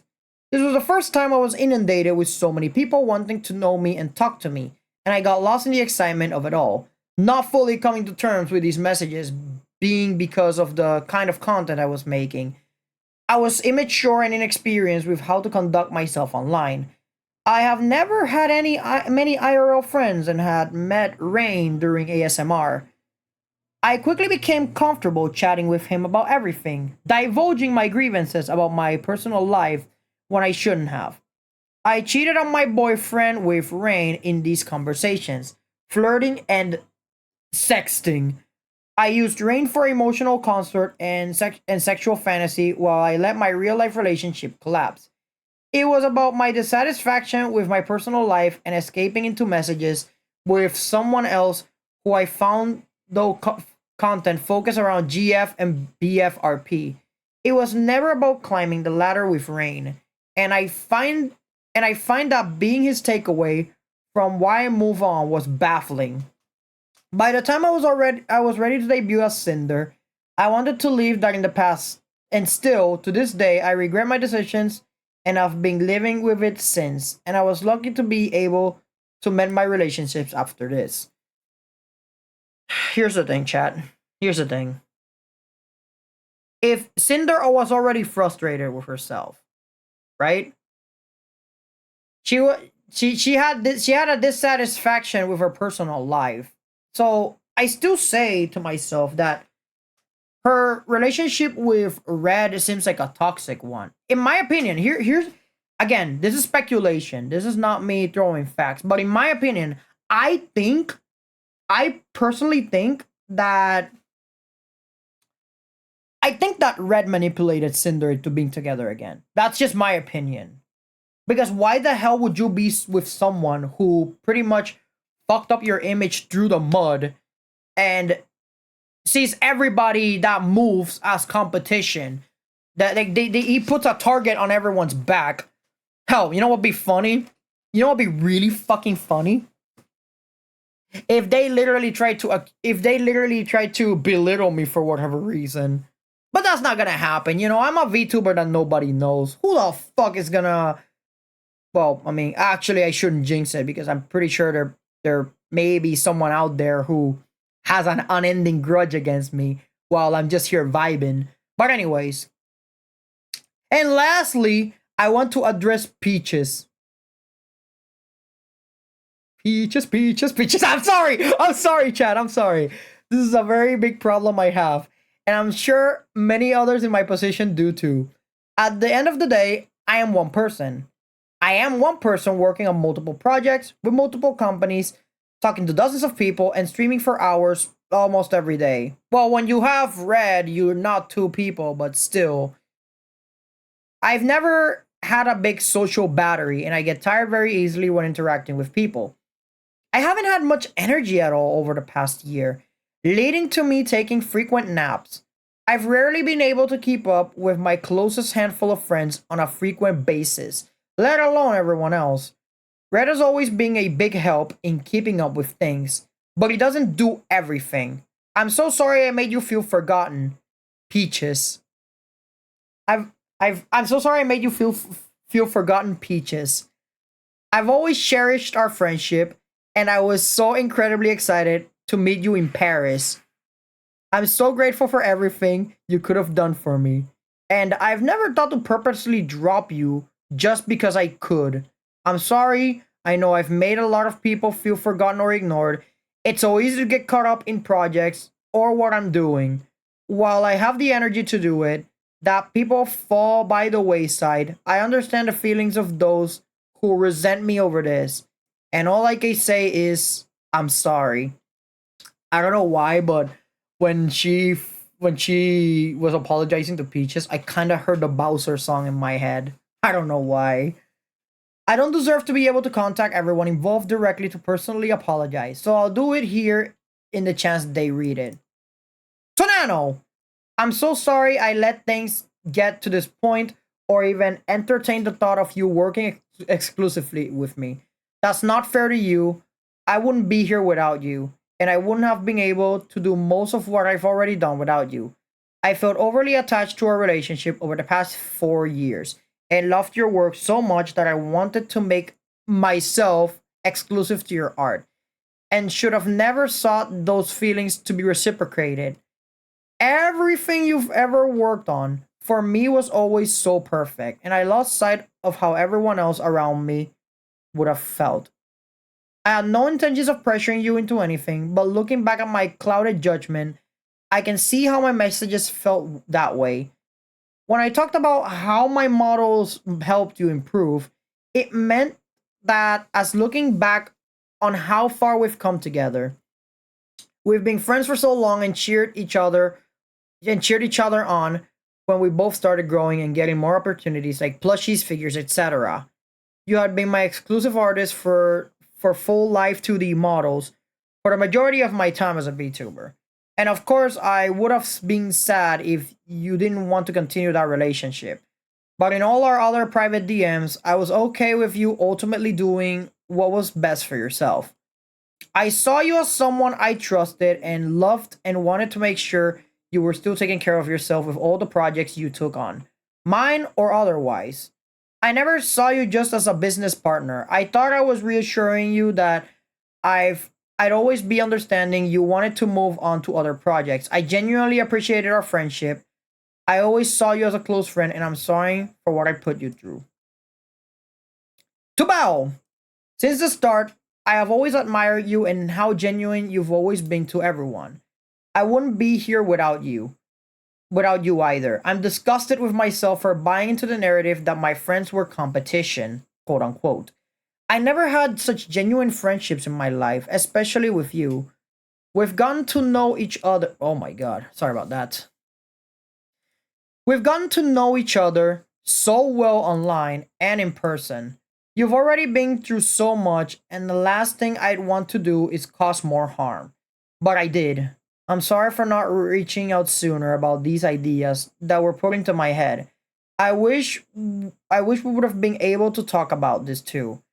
I didn't know about the severity of things that have been said and theorized about my own friends behind my back until now. It's my fault for not realizing the things Red was saying about you. The countless friendships I've made here within the last several years mean so much more to me than him and the business side of things, quote unquote, and his way of thinking. No amount of popularity or money means more to me than the relationships I've built in this community. I've always been myself, whether that be on stream or in person. I hope the friends I've made can understand I've never condoned this behavior or any of the things that were said about my friends. I've always wanted everyone around me to thrive and find happiness, and I can't stress enough how disappointed I am that I didn't see this sooner until it got to a breaking point. I'm sorry, Val. To Sack, I love getting to chat with you in person and absolutely loved all the hard work you put into the Boss Rush song. I was so grateful to hear you were on board to edit the music video. I don't remember exactly why the stream got pushed back, but I definitely wouldn't have put the blame on you, knowing about how soon the deadline was when you started working on it. I was so thankful for your willingness to complete the projects despite everything. And the quality of how it turned out was incredible. I can't believe how Red talked about you, especially after all the effort you put in for me. I'm so sorry for everything that's happened. To Cotton and Lily, I'm so sorry you had to get dragged into this. It's my fault I let it get this far. But I hope you can believe me when I say I had no knowledge. I had no knowledge of Red bringing you up into Nano's DMs. I just learned about all of this myself, and there could have been so many other friends affected by the narrative that things always had to be competitive. If I knew Red was trying to exclude specific friends in this exclusivity deal, I would have spoken up. None of my friends are worth sacrificing over an art piece. I loved being your friend and all the memories we've shared, and I hope someday you can forgive me for allowing this to happen. To Silver Rail. Since the start, I loved that I saw someone else sharing so many similar interests to me, and I thought maybe someday we could talk about it with all we could talk about it all and be good friends. I was blinded by all these hate comments around me and calling me your lesser half. I hate the person I've become towards you. I tried reaching out some time ago to try and start a friendly conversation to change things and make things right. Say hi to you at conventions and support your endeavors. But despite all that, I was still being eaten alive by my own doubts and fear harassments. I was pressured by the community as a whole to try reaching out to collaborate since I got these messages so often comparing us, and I hope we could work something out. The photo of me and the meet and greet, the photo of me and the meet and greet was taken candidly, and I thought it looked so cute. And I posted it without asking you, which was wrong of me. I was so wrong for letting everyone get in my head about all these malicious feelings. I'm so sorry for any opportunities I've taken away from you. I'm sorry, Silver. Yeah, here she's apologizing to pretty much every right here she's just apologizing to everybody. Literally everybody she's affected. Or in this case, literally everybody that Red has affected. I'm sorry this one's to Spite, by the way. I'm sorry I had assumed things about your design that weren't true, and I'm sorry you've been harassed by commenters needing to compare us. And I apologize for the way I spoke about you to Nano. You didn't deserve any of this, Spite. I'm sorry. To Peaches. I'm sorry. I started hearing the song in my head. Thank you, Doug. I'm sorry if I made it seem like I was ignoring or ghosting you. I was so happy we had the opportunity to meet in person, and I was apologetic with how busy things were for me at the time. I wanted to spend more time with you, but as I got more and more DMs and messages, everything became so overwhelming. I've always had a low social battery, and that made it so hard for me to keep to date with all my friends. I've never had any ill feelings towards you, and I still don't. To Rain, the person that she pretty much did the thing, the long distance thing with. You were the first person I met as an ASM artist during a time where I was immature and vulnerable. And then I ended up being consumed by the content I was. That is a terrible song for this moment. What the fuck? I ended up consumed by the content I was making, and it led me to making awful decisions. And I still think about and regret I was not in a good spot at the time. I've hated myself for this kind of behavior, and it took a long time for me to move on from what happened. I have no excuses. I'm sorry you were dragged into my drama, and I'm sorry how I made you feel after I just wanted to close the book on things. I'm sorry to my Pyro Pups, which I'm assuming is her fan base, and my mods for expecting me to lead by a better example than this. I'm sorry to the VTuber community for looking towards me as someone to aspire to. I'm sorry to Kaiser, who put his heart and soul into everything he's ever done for me, and not even talking to you about how I felt. I'm sorry to the dozens of artists that have put their hard work into me. And I'm sorry to the rest of my friends who I've let down. I've led a bad example, and I don't expect forgiveness. I don't think you're gonna get any forgiveness, but okay. We'll have to see. We'll just have to see after the 1,000 pages. I've made many mistakes over my 5 years on the internet. I'm only one person living the one life I get for the first and only time. Like everyone else, as I said at the start, I ended up developing an extremely unhealthy work and life balance. and the harm Red has caused with the way he viewed things is irreparable. The way I've been perceiving things lately is not how I want to view the world moving forward. And this goes to show there's a lot I need to address and improve if I'm to continue being a creator. I'm devastated that the friendships so special to me may understandably never be mended again. I love my job and I love all the friends I've had. Thank you for reading, Cinder. This first apology from her was nauseating the first time I read it. Granted, I was angry at her, but reflecting upon it now and going back to read it again, now that I've read the entire thing, like from beginning to end with a critical eye, it's just okay. In the case of what she did with Rain, she cheated on Red and did the long distance thing with him. Okay, that is inexcusable. Like that is inexcusable. But think of it this way, chat.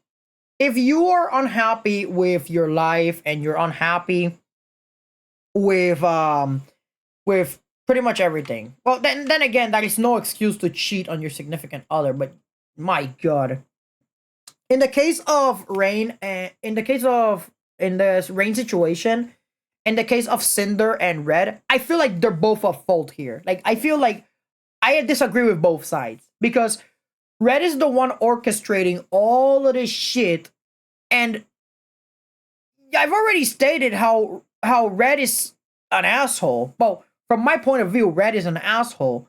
Like that, she should have cut ties with him a long time ago and find a better manager.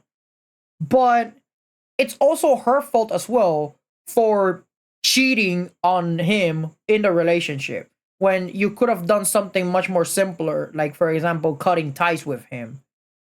But I guess, I guess you didn't want it to cut ties with him because he was good at his job or whatever. But there's better people out there that can do the job for you. Well, the only caveat is that, you gotta pay them because they're the ones keeping you afloat. But still, there are way better people to manage your shit than Mr. Red over here. He may be good at tech. He may be good at business, quote unquote. Well, in this case, I disagree. I disagree that he's good in business. But you have to admit that there's someone out there better than him, or at least similar in skill to him.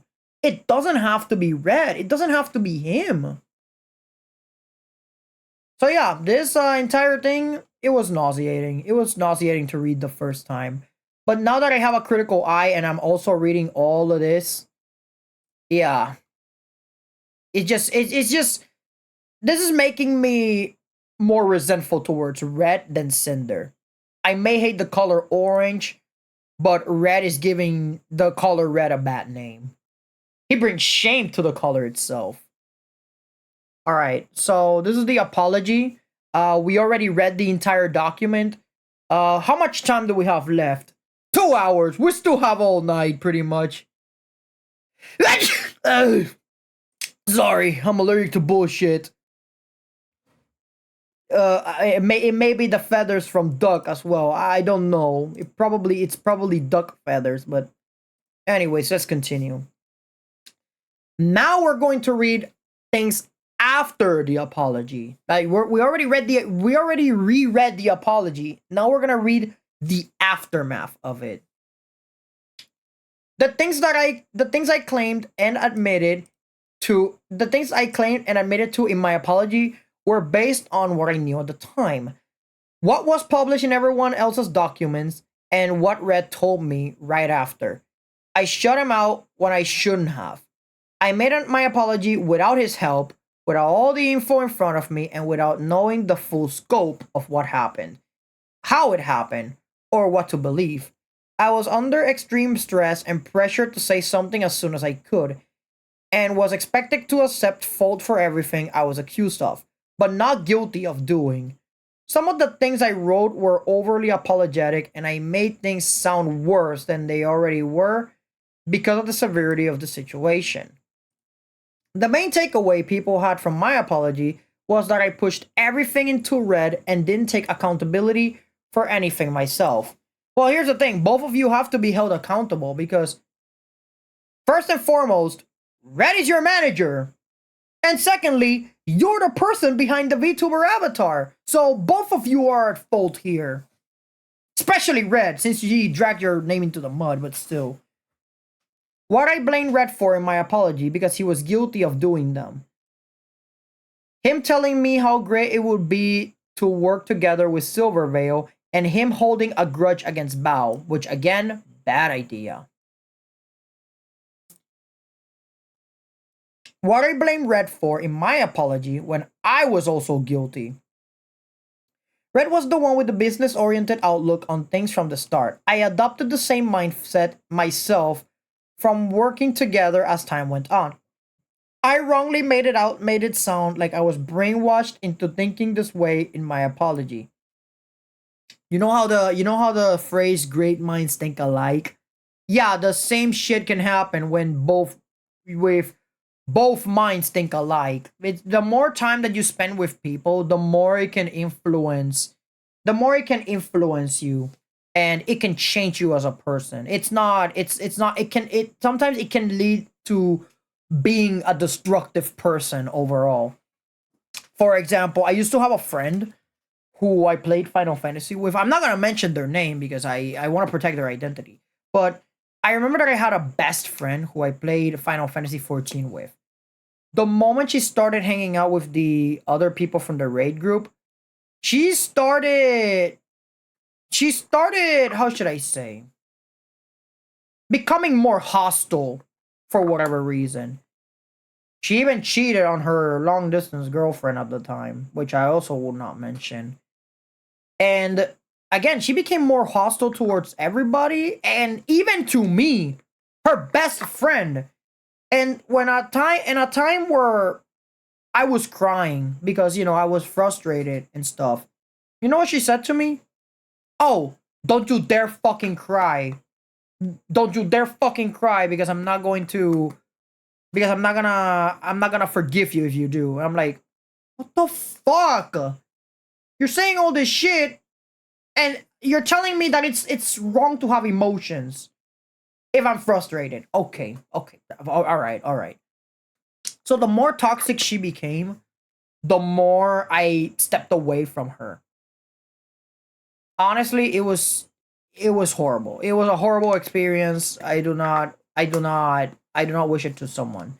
And as ridiculous as it sounds, losing someone over a video game, yes, it can happen, and it happened to me. Oh, I remember someone in college literally saying, "Oh, imagine losing someone over in a video game." That sounds ridiculous. I put my hand on the fucker's shoulder. I said, "I lost someone by when we played a video game, and let me tell you, it was one of the worst experiences in my life." But anyways, this isn't about me. This is about Cinder. Let's keep reading. So yeah, honestly, Red was the one with the business-oriented look from the start, and then she adopted the same mindset. Again, you were influenced by Red's business perspective, which again, bad idea. What Red was guilty of, in my apology, that I didn't know about until writing it. Red and Nano ever talking about a model for Giri in November 2023. Red including Bao and Cotton in his conversation and eventual deal with Nano around exclusivity in January 2025, and bat-mouthing Bao in their DMs, as if they were our shared feelings. Red talking to Nano about Shy Lily and her model in April 2025. Things I said about Red in my apology that I was wrong about. He did not manipulate Nano. He did not push Nano to not work with Silverveil, and she was not a constant topic between them. A counter argument, because as I stated, Nano provided with the evidence, and his passive aggressive wording is quite manipulative, if you ask me. So yeah, I've read that document before, and yeah, things get ugly. Believe me, things get ugly really quickly. The tone in the words that that Red used when he was talking to Nano, it just rubbed me the wrong way. It felt manipulative. It felt passive aggressive even, and that's the reason as to why I honestly think Red is worse than Cinder. 100%. Even though I still do not like Cinder, Red is worse. Things I took accountability for in my apology, which we read seconds ago. Agreeing with number one, agreeing with Red to talk with Nano about exclusivity, agreeing to specifically name Silvervale in the terms, and acknowledging a deal involving her was made. 2. Guilt tripping Nano. 3. Feeling overly attached to Nano and her work. 4. Not knowing about what Red had said about Bao to Nano when I should have. 5. Not speaking to Bao about Red's feelings towards her and letting it spiral to the point it did. 6. Being upset and taking it personally when Bao hired my video editor. 7. Being upset when Sacramore told us he wouldn't be working with us again. That Sacramore being Sac, but you know. 8. Confiding in Red about Shy Lily's behavior towards me. 9. Becoming resentful towards Silvervale. 11. Letting my insecurities and public comments influence my feelings towards Silvervale. 11. Assuming Spite copied me. 12. Being very possessive of my design details early on in my career. 13. Overreacting to Nianteo's Hellhound OC design, which was apologized for it in the past. 14. Cheating on my boyfriend, that being Red. 15. Neglecting or leaving behind friends of mine. So these are the things that she took accountability for in her apology. And yeah, there is a lot of things that happened in that apology. Like, there's a lot of things. But I honestly, like, confiding in Red about Shily's behavior towards her. So here's the thing. What Cinder should have done, she should have confronted Red about it. She should have confronted him, saying, Red, what the fuck are you doing? You're gonna damage my reputation if you keep this shit up. Okay, it's gonna hurt. I'm not sure if Cinder is gonna watch this. Probably not, because of how small I am. But I'm gonna say this. Cinder, as much as you love Red, to me this looks like a toxic relationship. It sounds like it, at least. So, look, I'm not gonna tell you what to do. I'm not your father. I'm not your dad. I'm just an idiot with a duck on his head. But as long as Red is your manager, your name is already dragged into the mud because of him. All right, let's keep reading. I admitted to the world that I cheated on my secret boyfriend, and the story pushed was that I took no accountability and used him as a scapegoat. Even with all these concessions of what I did do, I was still somehow a narcissist who couldn't accept fault.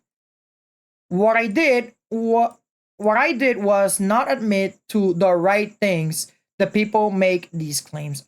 Already the people. Okay, can't read. Fuck. What I did was not admit to the right things. The people making these claims already decided I was guilty of. They also expected me to apologize for everything I've ever done without any of it being mentioned, even if the matter was already settled in the past. I understand that the things my manager did and I didn't know about are ultimately my responsibility, and my ignorance doesn't change that. I should have taken more care to check up on what he was saying and doing, but I was being blamed publicly for things I had nothing to do with. My accusers went out of their way to claim Cinder did this and Cinder said that, completely disregarding Red's agency from any of his own words and actions. The proof, quote unquote, I must have known about everything he's ever said and done was because they said we worked on things together on our phones during the few times a year we were traveling. And Nano's document showed two of my screenshots from over a year apart from separate situations where I knew more or less what had happened between her and Red. There was no other evidence presented for their claim, but they told everyone it absolutely had to be this way.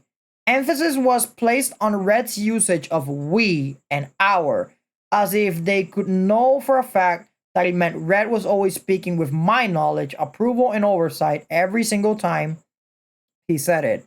This was necessary for their narrative to work against me. This is what I said in my apology about this.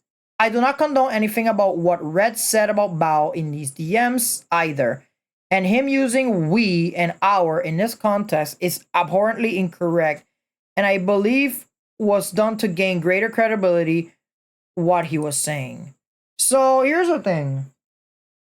So the moment that you use a wording like we and our, it's like you're including both parties, both manager and creator, and it shouldn't be like that. It's on this that it's disgusting. It's honestly disgusting.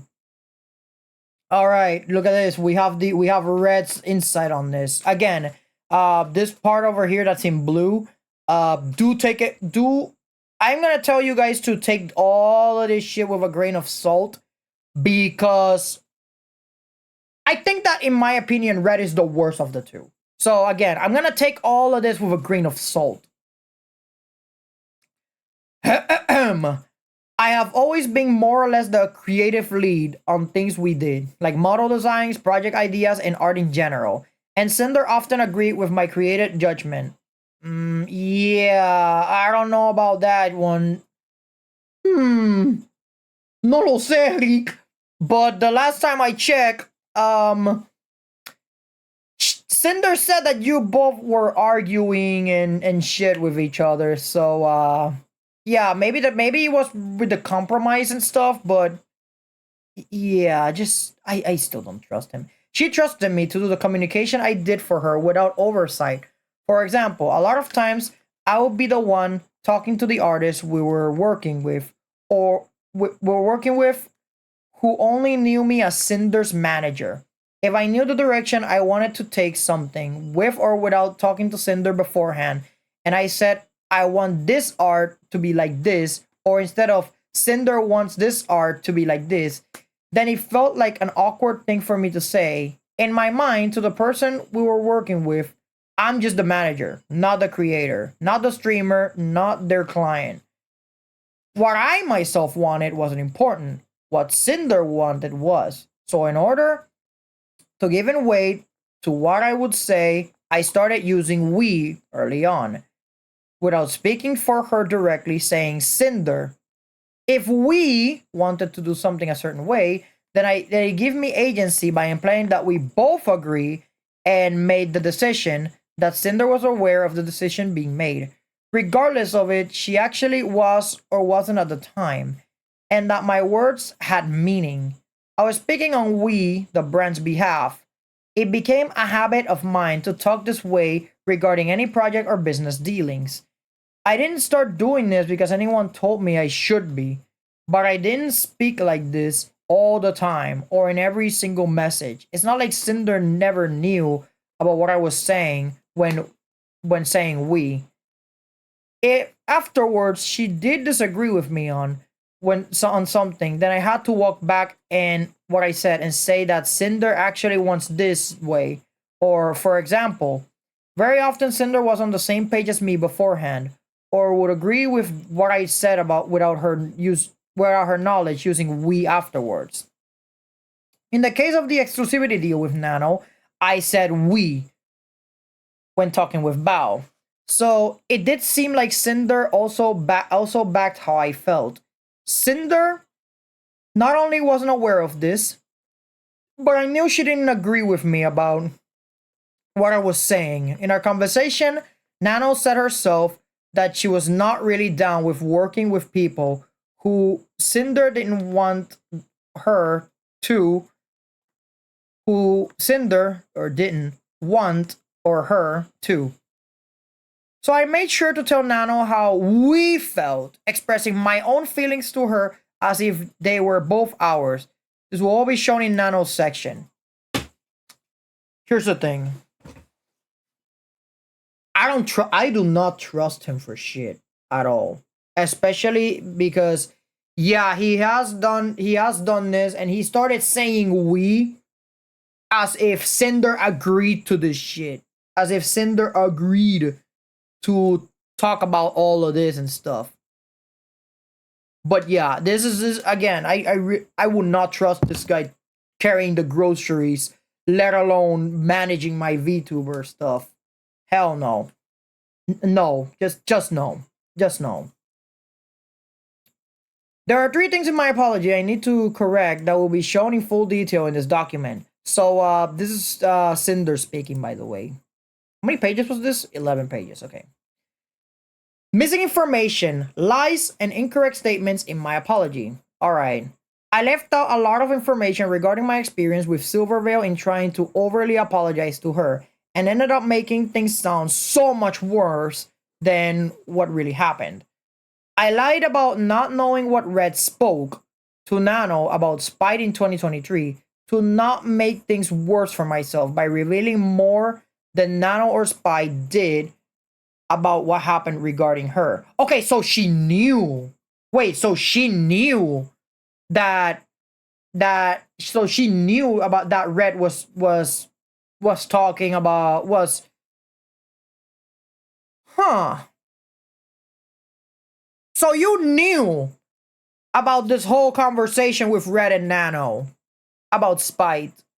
Oh wait, it's about Spite, not about the other models. But still, that just gives me the wrong idea now. So you knew the conversations that were happening between Red and Nano. Huh. That just changes the entire perspective then. I was wrong about which year the situation with Neon Tails took place in.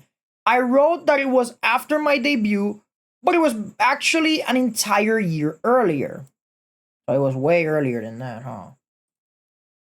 Whew, running out of breath. I gotta hydrate. Hold on a second, chat.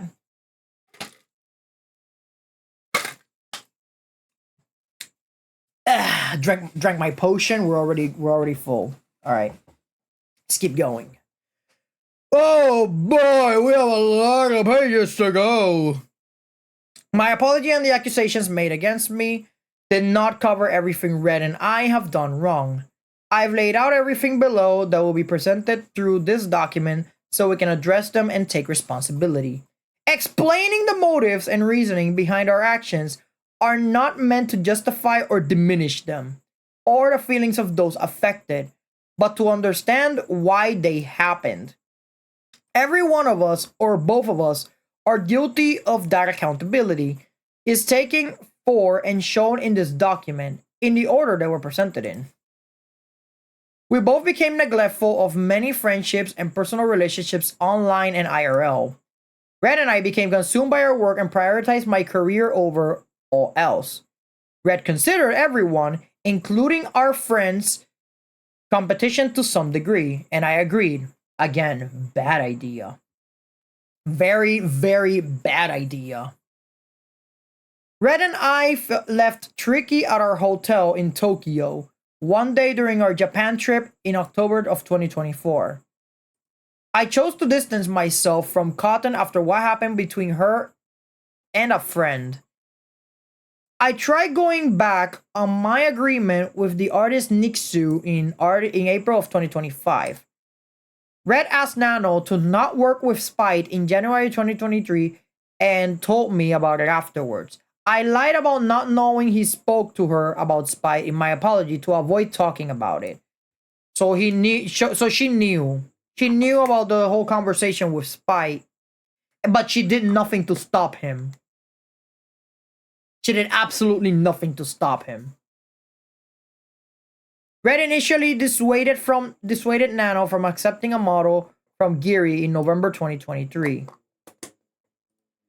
I guilt tripped Nano in November 2023 or in February 2025, but still sided with her.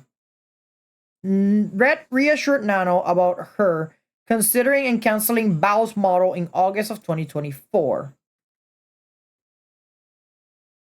So everything one of us or both of us are guilty of. Okay, so this is all the shit that pretty much they're both accounted for. But yeah. I knew Bao's model was cancelled in August 2024 and didn't try to do anything about it. Red and I agreed to talk with Nano about exclusivity, including not to work with Silverveil specifically on any more models in January 2025.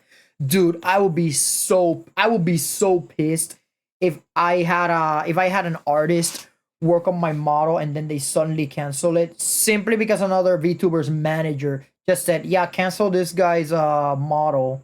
I would be I would have gone ballistic, chat. I would have been extremely fucking pissed because I would go to the manager and be like, who the fuck gave you the authority to cancel my model without facing consequences? And the fact that Cinder knew about it and didn't do anything to stop it either. Red and Nano agreed to a deal for her not to work with Silver, Bao, or Cotton in January 2025, only telling me about Silverveil's inclusion. Red spoke to Nano about Shy Lily in April 2025 after seeing Nano work on a model for her and never told me about this conversation. We asked our video editor about exclusivity after Bao started working with them in September of 2023.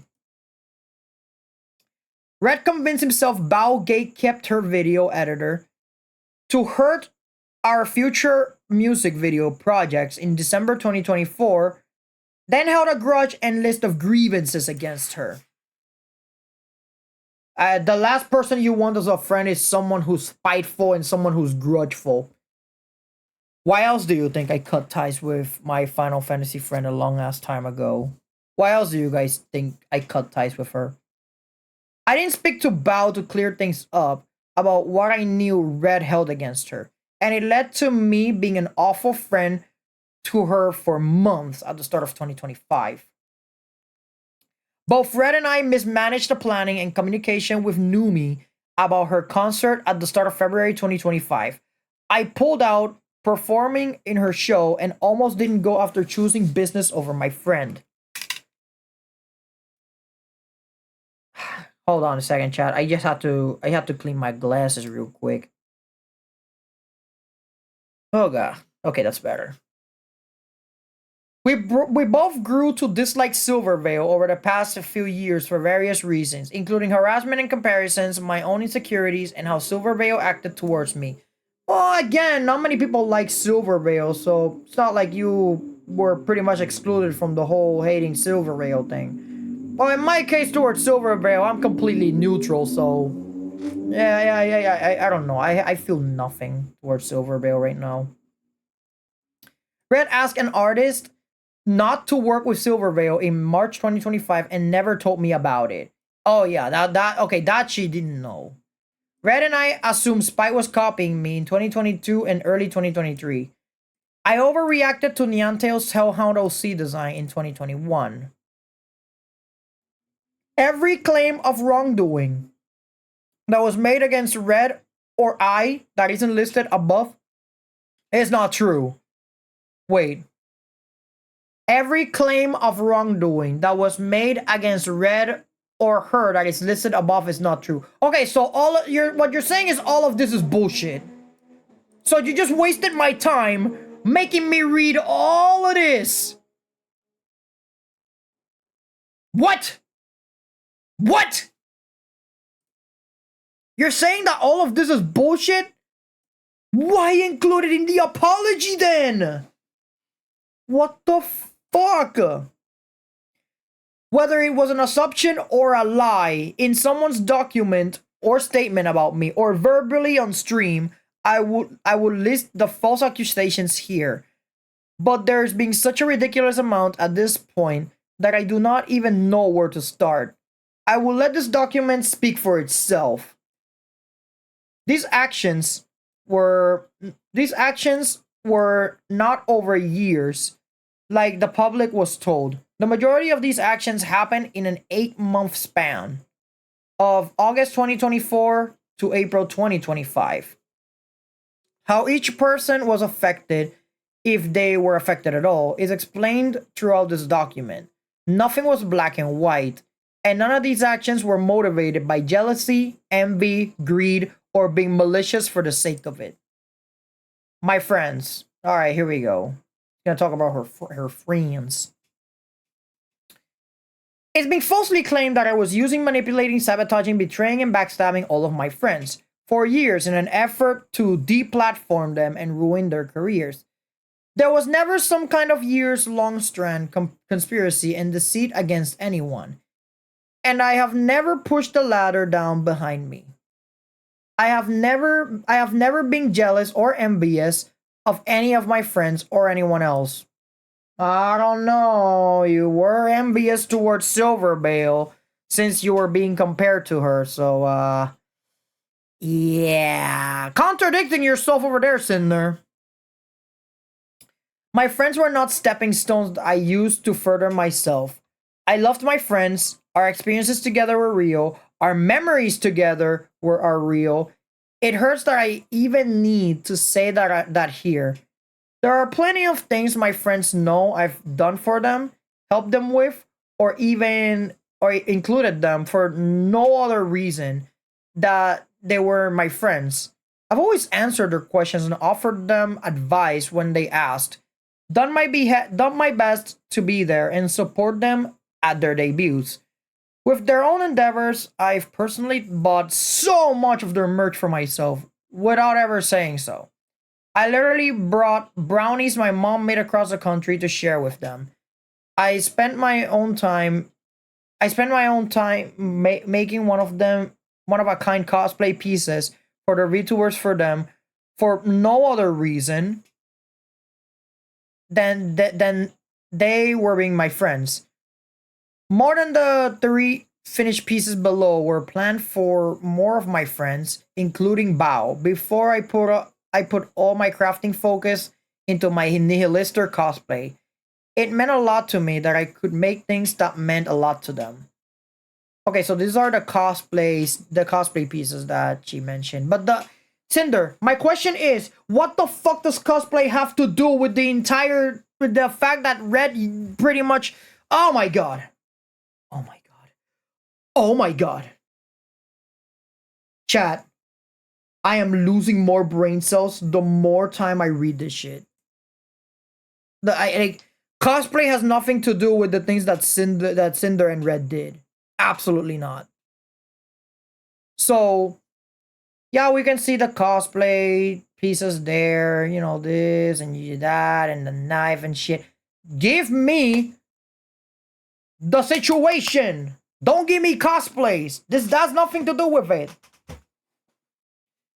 So I can see why people already like did not have the guts to read all of this and skipped pretty much all of it because they knew that they were gonna be full of bullshit. And this is already an example of that. Sure, you got proof that you did cosplay for them. That's cool and all, but this has nothing to do with the conversation. We're talking about the stuff that you and Red did. We're not talking about cosplay shit. We're not talking about music shit. Actually, partially we are, but you know. But she's just bringing irrelevant shit to the conversation just to deviate us from the main topic. I don't know what they think I did against them other than what I listed above, or where the ideas came from, or what rumors they were hearing about me, or how my friends collectively agreed this must have been the case after everything we've done and shared with each other.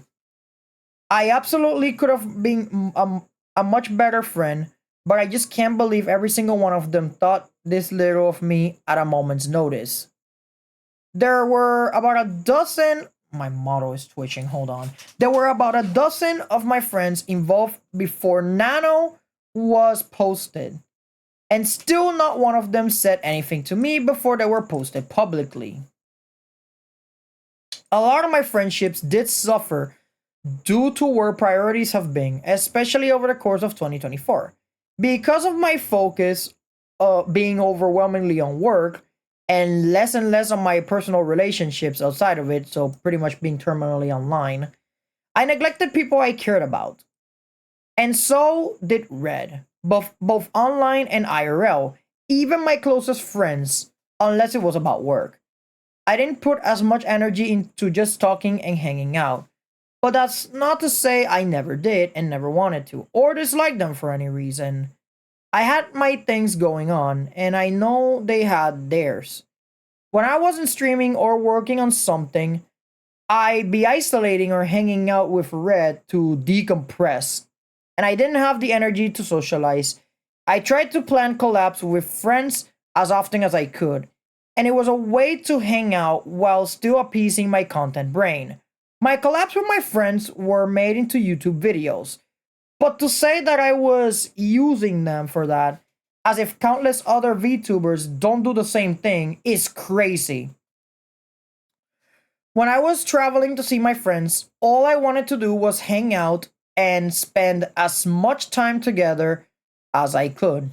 And I was the happiest I was. Red and I always loved, valued, looked out for, and appreciated our friends, even if we didn't show it as often as we should have. I'm sorry to those of my friends who I haven't given the time they gave to me. I'm sorry for those I haven't spoken to in a long time for no other reason in my own negligence. And I'm sorry to my friends that I only focused on work with and didn't spend enough time being your friend outside of it. Again, nothing to do with the whole situation. Well, I mean, partially it did because her friends just pretty much said, you know what, fuck this, we're not gonna be your friend anymore. But still, again, cosplay has nothing to do with all this shit. And okay, people using other people for YouTube videos and shit and all that stuff. Yeah, that it's crazy, dude, because a collab is that you want to see both people in the same space. Hell, you can even collabs are good opportunities for people to grow as well. Did my music change? Did my music stop? Okay, it didn't. So honestly, collaborations are opportunities for people to grow because it makes people discover smaller creators that may have been undiscovered, hidden gems, people that have a shot at streaming, people that have been doing this shit and should be giving a shot at the very least when it comes to streaming. And honestly, I don't think that I honestly I don't think that collaborating with people should be seen as, oh, they're using them for more content. No. It just gives out opportunity for both parties to grow. Because hell, some people may even be thankful to the original person. Hey, I discovered this person because of you. I think this person's cool. Thank you. Thanks for recommending me such a nice VTuber or such a nice content creator.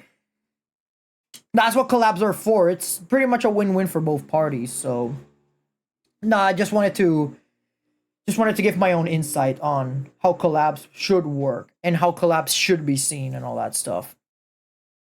The business mindset. Oh, here we go. Oh, and Red is gonna give his own. Oh God. Oh. The business mindset. Oh, this is gonna be good. The business mindset. Red and I slowly became more closed off and neglectful of people over the past few years, but especially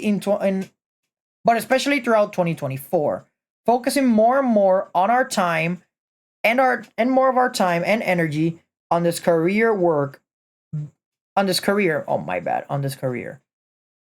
Work became almost 24/7 for us, never taking a break. It was our job, our hobby, and almost all we talked about. We loved what we did, but we both became consumed by the content grid. Our work-life balance became non-existent. We were going and going and going all day, every day. As a two-person team, working to an obsessive degree. We were always trying to do more with more people all the time. Everything became about bigger things, achieving more, accomplishing more, growing bigger, launching more cool things, having more opportunities while keeping up with with at least 4 to 5 streams a week. Our problem wasn't greed, like it was claimed. It was ambition. Ambition that was wearing us too thin to keep up with everything. But it was never enough to take a step back and relax. We were always looking ahead, always had to be progressing, and never stopped to appreciate where we were or the people around us. The money was nice, but it's never been the driving factor for anything we did. It was an indicator of a successful project, event, or merch drop that anyone understood. The majority of what I've made and spent went back to my work or towards the house my dad has been building. I've released a lot of merch, and it's something Red and I have been both passionate about. Coming up with and releasing cool and new products is one of the most fun and fulfilling things to work on. And being on new products like a drink flavor or trading card game was super exciting for us. It was always about launching cool things for for my community over the money it made. I've turned down merchandise opportunities and many more sponsorship opportunities than I've ever accepted, only taking on those I really wanted or had a strong interest in. Even though a lot of them were paying very well, being a greedy, money-hungry person has been falsely projected onto me. It's never been all about the money for either of us. Here's the thing, chat, about sponsorships and shit. I was once approached by an energy drink company. I believe it was called Poggers. So, oh, we can give you a sponsor opportunity and all that shit. I rejected them. Why? I rejected them because I did not feel ready to accept a sponsorship yet. And I personally did not feel ready to begin working as a part of them because I feel like I wasn't big enough. I specifically told them, hey, I'm a small content creator, and if I were to be announcing my stuff to no one, then it would be a terrible business model to you because I'd be promoting your product to pretty much nobody. And I didn't want to be that person that I didn't want to be I didn't want it to promote my product to no one, I wanted to I wanted to for people to at the very least be like, oh yeah, this product is pretty good. He's promoting good shit. So I don't even know if Poggers was good or not. And again, for a business, it's pretty bad for them because it's because again, I ended up promoting my shit to no one. So yeah. But honestly, this is apparently the business mindset that they had, where they had to be day and night, working on Cinder with little to no breaks whatsoever. Sometimes you should take a break, enjoy stuff, take a vacation if you have to. There was one time where I was not feeling well and I had to take a whole week for the sake of my mental health. Breaks are important as a content creator, like it or not. You're gonna need a break because the human body can only handle so much. One instance I may have been called out for regarding this. This was during my Heaven Hound model debut. During my lore video, I had an intermission where my chat needed to fill a goal bar on screen with bits to progress the video. It was the easiest way for me to implement interactivity into the debut, and my chat having direct involvement by cheering me on was important to the story being shown. The motivation wasn't to have people give me money for the sake of it. This mindset got myself and my career to where it was, but it took over our lives to an unhealthy degree, leading to the deterioration of our health, and relationships with people. Being cancelled and away from work gave us the time to address this problem in our personal lives. My headphones are acting up again. I am so sorry, chat. Yeah, I really need to get myself some new headphones. Time to address this problem in our personal lives. For example, I have my own dog now who's been keeping me very busy. I've gotten back into cosplay after not working on my Nihilester build for months. I've been trying to lead a healthier lifestyle, and I've been going to the gym regularly. Despite finding it difficult to be motivated about things since April, I've been making changes so I don't fall back into the same unhealthy work mindset I was in. Competition! Oh, this is going to be a good one, especially since Red is the one involved. In my apology, I said, I'm disgusted with myself for buying into the narrative that my friends were competition.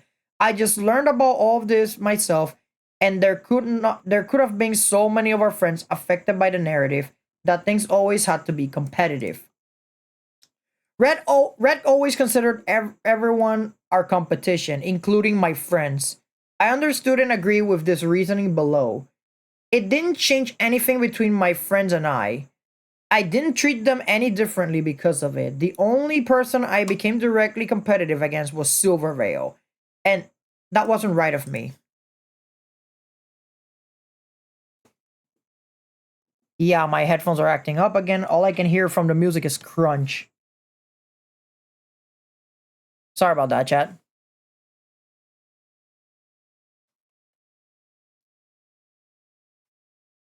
All right, so yeah, this entire thing is apparently about Red, since Red was pretty much the one that caused the most damage out of the entire situation. So I want to see what he has to say, even though again I still don't trust him. All right, Red, how are you gonna defend yourself? The content creation sphere is massive, and the VTuber sphere is a fraction of that in its own audience. Everyone is always doing something, launching something, playing something, and it's a constant race of relevancy, whether you want to look at it one way or not. It's the nature of the industry. Part of the reason why we're always working on new things. Releasing bigger things at a faster and faster rate was to stay competitive in the space. In a general sense, everyone was competition. Bro, you still see everyone as competition? What the fuck? Oh my god. Oh my god. Friends and other VTubers and other content creators. But at the same time that anyone and everyone could be considered competition, there were also collaborators, co-workers, and partners. The end goal was about staying relevant and in people's minds, and making sure our projects would succeed alongside anything going on at any given time, while also topping our own things we've done in the past. Uh, at no point was this view ever motivation or an excuse to hurt, to take advantage of, or put down creators around us, especially friends. This is a business, it's a job, but keeping the business aspect of things in mind didn't affect the way I saw our friendships with people or the way I treated them. They were my friends too, and we both cared for them, supported them, and helped them out when they needed it. I've always had the backs of the people closest to us. The only people I ever considered as direct competition in the negative sense were people either we had something against or they had or did something against us, and we were working with artists important to us. I don't know, man. Bao did absolutely nothing to you, and yet you hold a grudge against her. So, counter argument right there.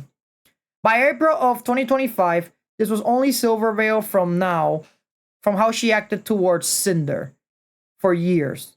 Bao, after what I thought she did to us and our other friends in December of 2024, but only until someone after my deal with Nano, but only until sometime after my deal with Nano in January 2025, and potentially soon to be Lily by the way she was treating Cinder, and coincidentally getting a model from Nanoless at the same time. It was wrong of me to feel this way, especially towards Bao, and I'm sorry. Oh, now you're sorry. Now, after you've dragged Sinder'S name to the mud. Now, after all of this shit has cleared. Now you're sorry? Nah, chat. Nah. Chat, I call bullshit. I call bullshit on this. No. This is why I say this. Do you see what I mean, chat? This is why I say take everything he says with a grain of salt. I really don't trust him at all. Bro, no. Just no. Bao did nothing to you. What do you mean? You guys just had the same you guys just had the same VTuber artist. It's normal to for one person to have the same. Oh, but if everybody has the model from that doesn't fucking matter. That does not fucking matter. You literally have Syndrome's mentality in The Incredibles. If everyone's super, no one is. Well, guess everybody who gets a model from freaking. I'm sorry, man. I'm sorry, dude. If anybody, if I had this motherfucker as a manager and he was like, "Ooh, you're getting models for other VTubers, but not from Kurisu," and then they proceeded to harass Link Stella to work on my model faster by canceling the other ones, no, I'd be like, "Listen, motherfucker, I don't want you as a manager because those are other people that have gotten the model from her, and they have every single right to get their model first if they were first in line." I would have confronted him and made him back off. But no, Cinder did nothing about it. God, Red is so bad. God, he's so bad. Here's what I want to address the people Red and I hurt and I hurt. Okay, here's what I want to address the people Red and I hurt that don't have a larger section in this document. Okay, so here we go.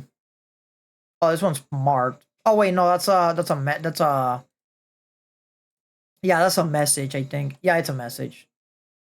Okay, so here we go. People that pretty much play a minor role in this entire document that we're just about to read. This entire journey that we're about to embark. Actually, I want to see if any of these VTubers are online. I want to see if any of them are online to raid, even though I highly doubt it. But you never know. We can try. Even if it's just a one-man raid, at least I'll raid. So you know, I'm not gonna back off even if I have one person, or you guys are here. I'm gonna raid regardless. All right. Tricky Wee. My friends Red and I traveled to Japan last year. About a week into our trip around the country, we arrived in Tokyo for the last few days there. Red, Tricky, and I were all talking about going to the Godzilla store the night we arrived, but other plans left us with no time to go. The next morning, Red and I were up super early and were ready to leave the hotel around 8 or 9 a.m. We waited in our hotel room for about an hour without them hearing from Tricky at all. Because we only had a few days left in Japan, Red and I wanted to make the most out of our remaining time. We were around friends all week and didn't have much, if any, time alone together in Japan either. The other half dozen of us either had their own plans or were still sleeping too. There were other friends staying at the same hotel as Red, Tricky, and I. So instead of waiting around for Tricky to wake up, we selfishly chose to go out into the city and to the Godzilla store without her. By the time Tricky was awake and ready to leave the hotel, Red and I were across the city and didn't go back to get her. We only met up with her towards the end of the day where everyone reconvened somewhere. So you guys left Tricky hanging. You could have, even if it was annoying, you could have woken her up early. Red and I are sorry to Tricky for leaving her behind and hurting her. We've always been there for her. Clearly you were not there. Clearly you were not there for her that moment. You could have woken her up. Especially when we traveled together. We didn't think she'd be left completely alone with how many of us were together in Tokyo. But we still should have waited for her instead of going off on our own. She was one of our best friends, and we're both sorry. Alright, here we go. Cotton Vale VA. Alright, what do you have to say about Cotton Vale? Cottontail, my bad. I thought it was Cotton Veil. It's Cottontail. My god. I'm sorry to Cotton for the way I've avoided her and turned down collabs together for a situation that had nothing to do with me. I thought I was being a good friend to someone I was close with, but it was unfair to her to treat her that way.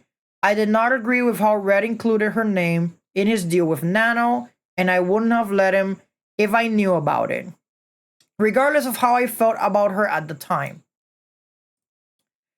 It was wrong of me to ask Nano not to work with Cotton. It was a spur of the moment thing, and after hearing about the situation she was involved in, I took it upon myself to do what I thought was right by another friend. Cotton was always being nice to me personally, and she didn't deserve. Shut your bitch ass up, Red! Shut your ass up! Oh my god, dude! Every time I see Red talking all this, it just makes me angrier. Because he's apologizing now over all the shit that he did. And the conversations and shit. Nixo. Nixo deleted her tweet with her document about me. She shouldn't have. Because she was right. I was going to include it here for reference. But I've left it out because of what she wrote in it. So instead I've summarized the situation below. Second, I don't want any kind of public reaction to this. I really do not want to appear on videos or similar. I do not want my case being used as an excuse to put more hate into it.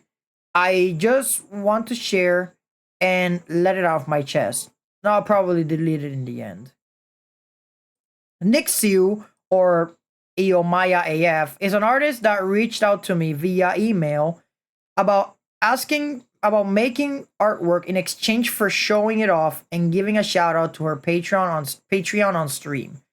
I hadn't seen the email, but she made a tweet laying out her terms, tagging me in it. I messaged her that I was interested.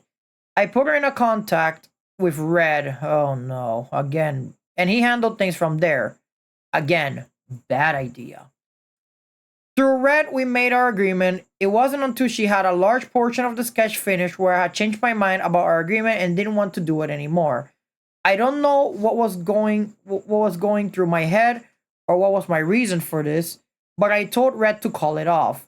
Red tried to make it seem like there was a miscommunication somewhere to save face for me, but it was really because I was being unprofessional.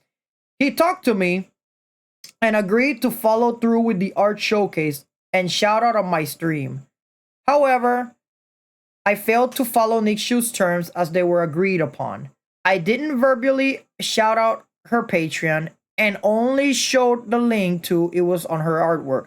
I also didn't show the censored, not safe for work version of the art, but that was because I was worried about getting in trouble with Twitch. Yeah, you can't show that shit on Twitch. You can say to people, hey, you guys can check out these artists, but do be careful. I will advise you, they do the forbidden arts, in case you guys don't want to see none of that shit.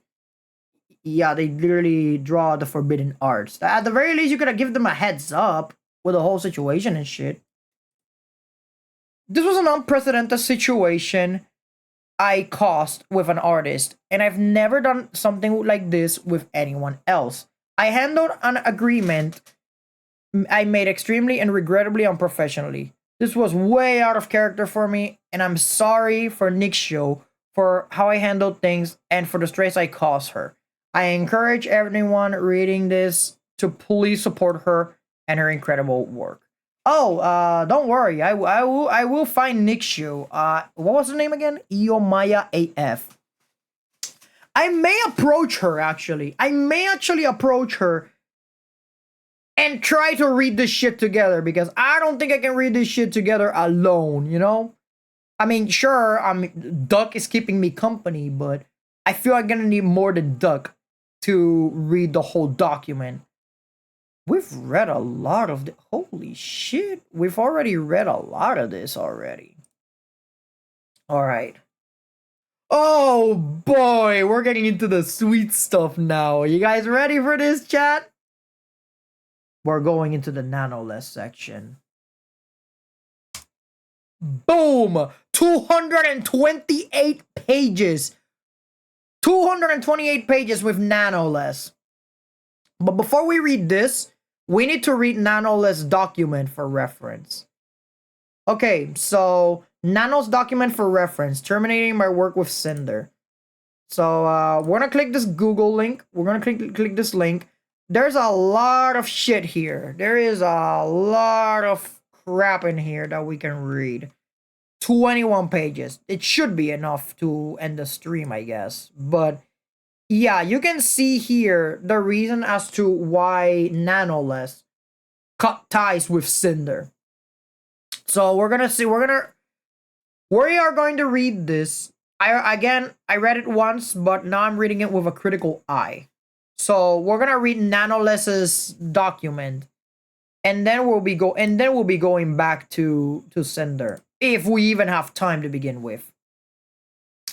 Introduction and notes.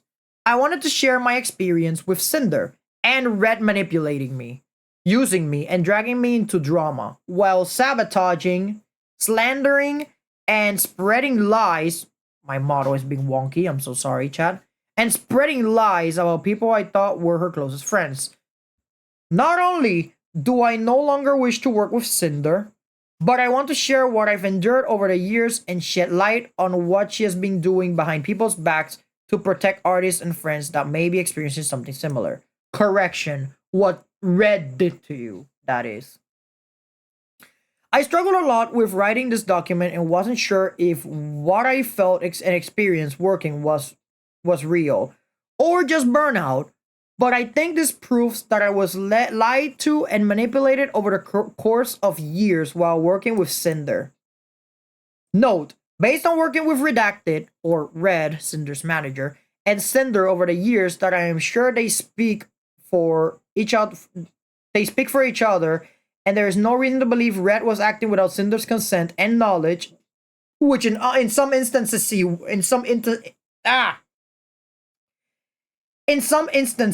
he was. Whether I use they or them, it refers to both of them acting as a team. English not being my first language and the language barrier, I discuss the situation, my feelings and thoughts with native English speakers who helped me put them into words so everything is clear without any misunderstandings due to lack of English skills. Any names that were censored here were censored because the creator in question did not provide consent to have their name revealed by the time of me posting this document. Slandering other creators. I will start with screenshots showing them speaking ill of other creators and spreading rumors while manipulating me that it's all in our best interest. In addition to spreading ill rumors, they also complain and accuse Bao of giving their editor too much work, resulting in the editor not having any time for new clients, which will be important later on. The screenshots below show them showing their affection and appreciation, immediately followed by spreading rumors and lies to make other clients appear problematic, to manipulate any future decisions regarding commissions. Unfortunately, I cannot highlight these because these are literally pictures. But we're gonna read them together. Alright? We're gonna read these together. Of course, I wanted to understand it better. Especially if I cancel her for the second time, lol. Well, with Anon, she's giving a lot of bias and priority at GS, sometimes over Cinder. We can't really confront them about it. Plus, she's gone 3D lately. Yeah, but that doesn't stop other people from going back to 2D, you know? Iron Mouse is both 2D and 3D simultaneously. Bao has been getting on our nerves for a while. No, Red. Bao's been getting on your nerves for a while. She hijacked our YouTube editor a while ago and is constantly picking up artists that we work with. We've gotten to know her better being friends with her, but she really rubs us the wrong way in the things she does. See what I mean, Chad? See what I mean when I say that this motherfucker rubs me the wrong way? I don't trust this guy for shit. At all.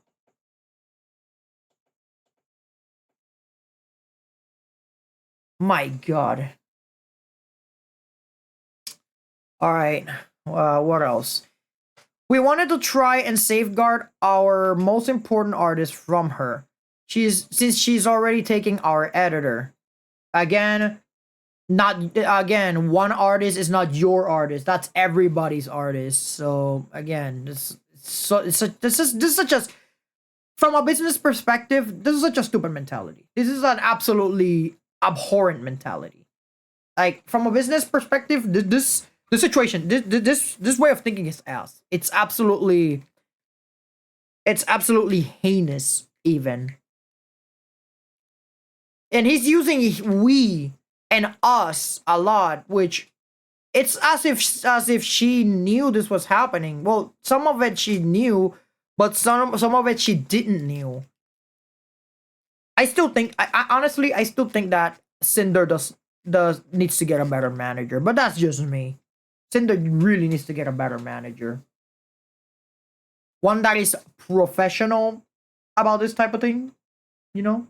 Someone who doesn't see others as competition, you know?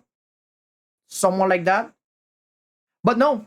But no, that's not how it works. That's apparently that's not how it works for Redacted over here, for Red. Alright, let's see, what else? And I don't okay, so the things she does. And I don't mean taking like he doesn't work for us anymore. He does, but he has to dedicate time for her now, and sometimes that gets in the way of our projects. Correction, that gets in the way of your projects. Also, one of Bao's music video editors is the one that did the Boss Rush music video, and we were 99% she told him not to do any more with us. What the fuck, Red? What the fuck? I'm gonna turn these on because I feel like my model is going haywire if I don't. Alright. What else? But like, model art is the most important thing, and that's a VTuber's entire image. Oh, here's the block of text from Red. Oh god. Well, we love working with you. Cinder wouldn't be Cinder without Nano. Okay, but like, let me tell you the tea about the music video thing. Bao had original songs last year that had music videos by her editor, and the songs flopped. Wait. Bao had original songs last year that had music videos by her editor and her songs flopped. Her editor met us at TwitchCon and was saying that he'd love to work with us, practically jumping through the hoops to get something planned. We managed to have him squeezing the Boss Rush music video between his work with Bao. DJ? Okay, yeah, your music's playing. Okay. He says he loved working on it and is super excited to work on the next music video project. Boss Rush's song blows up and he's credited as the editor. I asked him when he's free to do the next project. All of a sudden, he changes his mind and is only working with Bao going forward. No explanation. Nano literally makes this face because I mean I would be asking the same shit. I'd be like, what the fuck are you talking about? As if one person wasn't allowed to work on multiple projects at the same time. What the hell is wrong with you? I'm gonna see who I'm gonna look far and wide into the trenches of the internet to see who these people are.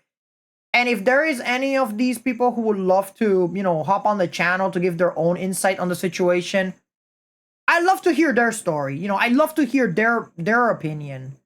I would love to hear their side of the story so that I can gather all the evidence and get my final judgment and give my final judgment, my bad. Just so I can give my final judgment on this whole fiasco. There's some context missing since we know how Bao is behind the scenes. Since you know how Bao, or at least you assume how Bao is behind the scenes. Yeah, this guy's extremely passive aggressive, and I fucking hate him already. But basically, we don't have a music video editor now for our next Boss Rush project. We think Bao got pissed at that her editor did an original song for her friends without her. Not that's again not necessarily a bad thing. Knowing that it did 100 times better than her original songs last year, that she locked him up so no one else could work with him. And then had and then had him make it public on Twitter that he was only working with her going forward, like a literal announcement tweet. And now she's been barking up the tree of one of our live 2D animators. So like, and you and a nano model. Yeah, looking for me sounds sus for sure. It's so annoying. I don't know, man. Oh, she has a way of guilt tripping people to get her way, brother. And okay, if she has a way of guilt tripping people, you have a way of being passive aggressive. That's literally how I'm looking at this motherfucker. Literally, that's how I'm looking at him. Red asked me to cancel one of their closest friends, Bao, by asking me to cancel my work mid-progress, manipulating me into thinking it's okay since she has many connections, and she'll be fine anyway, so I wouldn't feel guilty about it or worry too much. It was and is upsetting to me that Red contacted me specifically to check on me canceling the model I had planned with Bao. Did you cancel models? I did not. Nano arc delayed to 2026. I'm scared to cancel with Bao. You shouldn't be. She has so many connections. She'll find someone super fast. Did you already design her outfit? I remember her showing it to us at WeebCon, my bad. Yeah. I can give her the design for free as an apology gift. This is literally him telling an artist, Red, you're telling an artist not to create. Do you see how much of an asshole you sound here, Red? Do you see how much of a fucking asshole you sound? And why I despise your way of speaking. And why I do not trust any shit he says. Exclusivity and blacklisting other creators. In the messages below, they mentioned wanting an exclusivity contract, but they didn't want to pay for exclusivity, but rather when a creator from their blacklist comes asking for a commission, they will guarantee me model work for Cinder only, and if anyone asks me for commissions, they commission me instead to compensate for not working with the other creators. Okay, so you're telling me that if I were to work for Nanoless, and then this motherfucker showed up, I'd be blacklisted. Brother, who the fuck gives you authority for that shit? No one. Absolutely no one.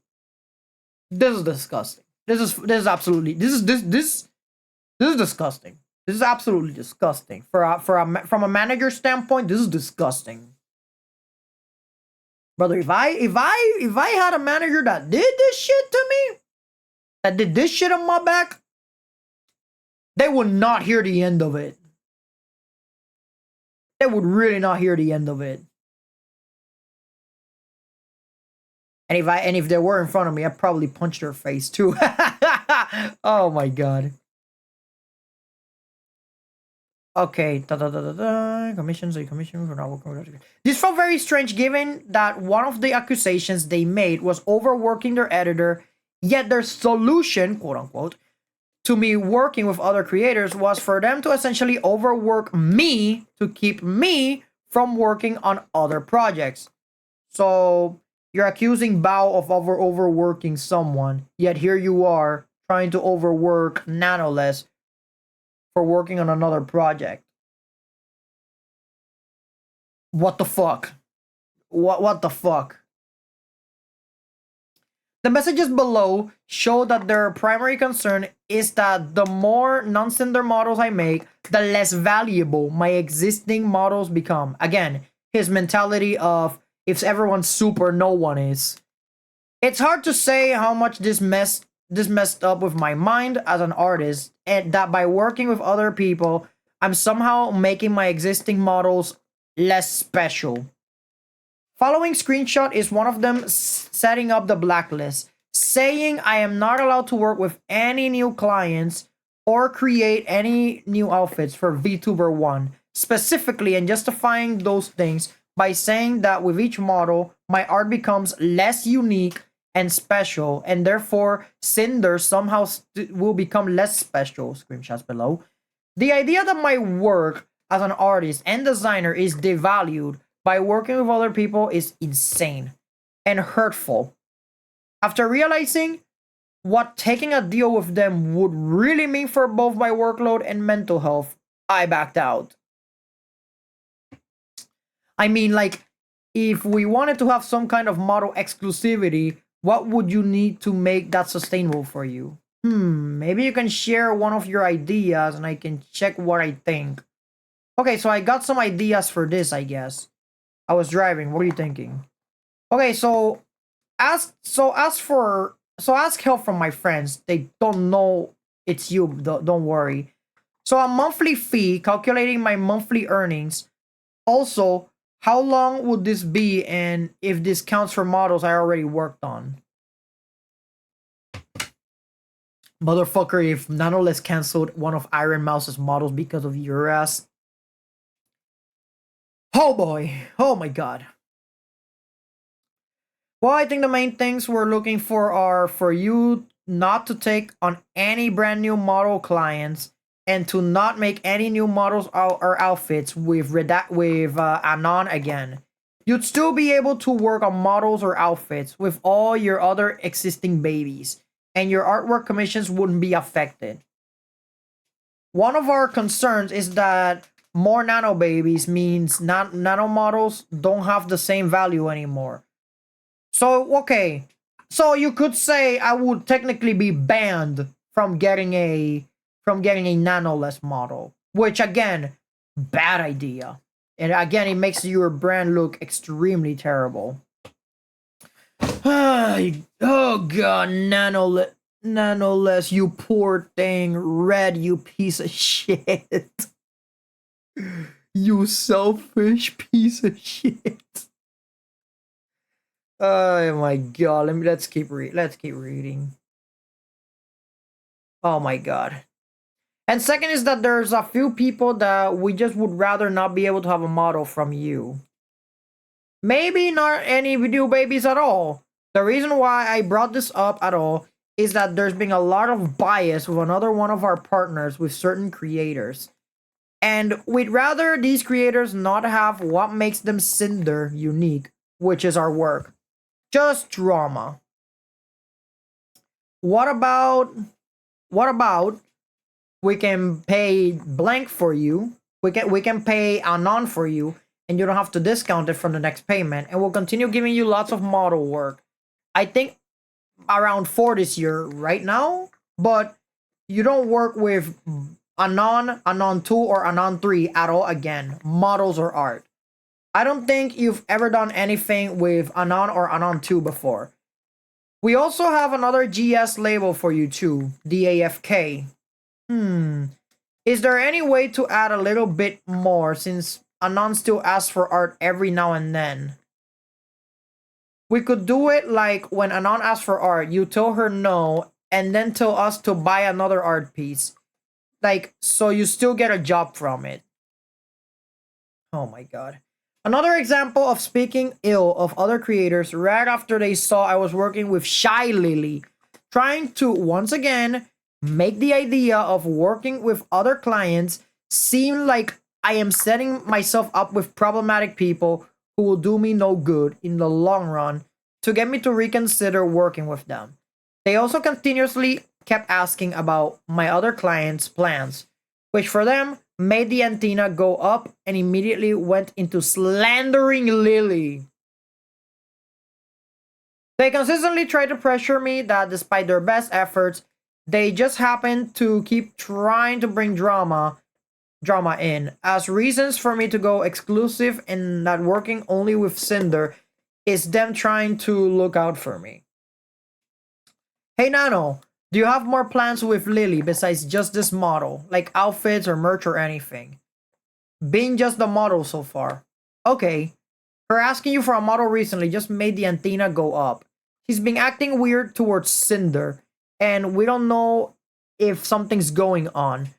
So, okay, just because she's acting a certain way with Cinder doesn't give you the right to say, hey, cancel your work with this artist, because every single person has the right to commission from an artist just as Cinder does. Like, no, in my opinion, no artist should be exclusive to other artists. That's my way of thinking, at least. So, yeah. Okay, what else we have? Oh, that's weird. Ever since after the V card launch, fucking V card. Oh my god. I still don't know why they named it that, but I'm not even gonna question why they named it V card, but alright. But what you consider weird? Lately dipping out of collabs they were both a part of at the last minute, and now ghosting her messages. Sinder's raided her a couple times in the past week, and Lily won't acknowledge Cinder by name. Wait, you can raid Shy Lily? Alright, maybe we can raid her. Even if it's just us. Probably. Just like weird petty stuff. I don't know. That's super weird since they both share the same store, lol. Around V-Card's launch, they were talking about collabing and I don't know what happened. But her asking you for a model after that was just weird. Even though she said she doesn't plan on getting a new model anytime soon. I don't know. Hate that we keep bringing you into drama. No, Red, you love that you keep bringing her into drama. Yeah, I thought it was quite early to go for a new model. Anon look a bit menacing, so I don't talk to her. Feels like we're gonna have to compete with Lily if she's ghosting Cinder and wants the same model mama. The idea that they need to stay informed and gauge the competition is extremely upsetting and toxic to me. The competition they're referring to are people I thought they considered friends, who always helped, supported, and platformed Cinder. Pretty much the people who put Cinder on the map. When I pushed back, the immediate response was blaming the other creators and implying that they initiated it by trying to work with me and that somehow justified their actions. They imply Lily ignored Cinder when she spent over a minute thanking the raid, which you can see in this clip. Oh wait, that's it's a Twitch link. It's a Twitch link. All right, let's see the link. Unless you got a time machine, that content is unavailable. Okay, never mind. We can't play that. We can't wait. But that isn't that a clip? It's supposed to be played. Whatever. All right, that's fine. Real. Is it just Cinder and Blank you've been doing continuous models outfits for? We'll have the demon update list. Plus final arcade reference for you soon as it's finished. I think it is. I have an outfit for Anon planned too. As for Anon 2, got nothing for now, but she always comes up with something. Do you know who's rigging Lily's model? Gonna be Anon 3. Thanks, Nano. Sorry for all the questions. Just gotta stay informed, especially when it comes to our top artists. Never a break. Okay, so you're overworking poor Nano over here. And you're also going after Lily's rigger. Red, you piece of shit. Oh my god. Don't worry, just don't stress too much with the side of things. It's bad for bolding. I'm gonna go bold now. I'll keep you up in the loop about anything else going on with that. The balding? No, you fool! Just stupid drama. Gotta stay competitive. Even when we shouldn't have to. Also, your profile picture looks like a guy with a mustache. Don't go too far on the competitiveness. It can get bad. Gotta chill sometimes. See? See, even Nanoless is telling you to chill, man. But no, you gotta stay competitive. You want to destroy the competition. You don't want people to be, you know, you don't want people to be at the top. No, it has to be Cinder. It has to be your orange, your precious orange fox girl. No, forget the whale, forget the orca whale, forget the other whale, forget all those. No, it has to be the orange colored fox girl. No, actually, the orange colored hellhound. I'm so sorry, Chad. I literally went into a rant there. You guys can tell how much I hate the color orange. Anyways, gotta stay competitive even when we shouldn't have to. Dude, again, okay, look. Competition is friendly banter and all that shit is fine. Competition is fine and all, like us. When there's a winner, there's always a loser. But just don't be overly competitive to the point where you would sabotage artists and creators over it, man. That's just that like that's just in general, that's just bad for business, believe it or not. Like from as a from a business perspective and as a manager, this mentality is ass. This mentality is a very bad mentality to have. If I had a manager and did this shit, I would be like, listen here, you little shit. I want you to act professional for once and not see everyone as competition. Is that so hard to do nowadays? But no. No, he wants his precious hellhound to be number one. Alright, what else we have over here? Hey, it's not just us. It's not us. He's using us as if Cinder was also involved. We aren't the ones getting a model from the artist of the other GS owner out of the blue and ghosting them and refusing to acknowledge them. I don't even know if Shiley is gonna watch the stream. I don't think she is, but you know. Yeah, I want to hear her perspective on all this shit. Below, I wanted to push back and make clear I was uncomfortable on being dragged into drama, and they responded by bringing up more drama and baseless claims, all while trying to guilt trip me. It is ironic and crazy to me that I mentioned not wanting to be dragged into personal issues only for them to be on multiple occasions. Mention other people's alleged drama. I told you guys this motherfucker loved the drama. You guys didn't believe, but none of y'all believed me. I told you all. This motherfucker likes drama. I literally told you all. Cinder just wanted to say sorry for stepping back on the exclusivity deal. Wanted to apologize personally to you since I've only talked about that with Red. But I just don't want to be dragged on any personal issues like that. After all, Anon's still a client, and that makes me it makes me anxious and kind of destroys my mental to do this kind of deal. Just wanted to let you know I still love working with you and Red, but I'll understand if things doesn't work out because of Anon. I just love my clients, that's all. I get it, Nano, and it was unfair to push this on you, but it's just really confusing going back and forth about it. I just get compared to her a lot, even still today.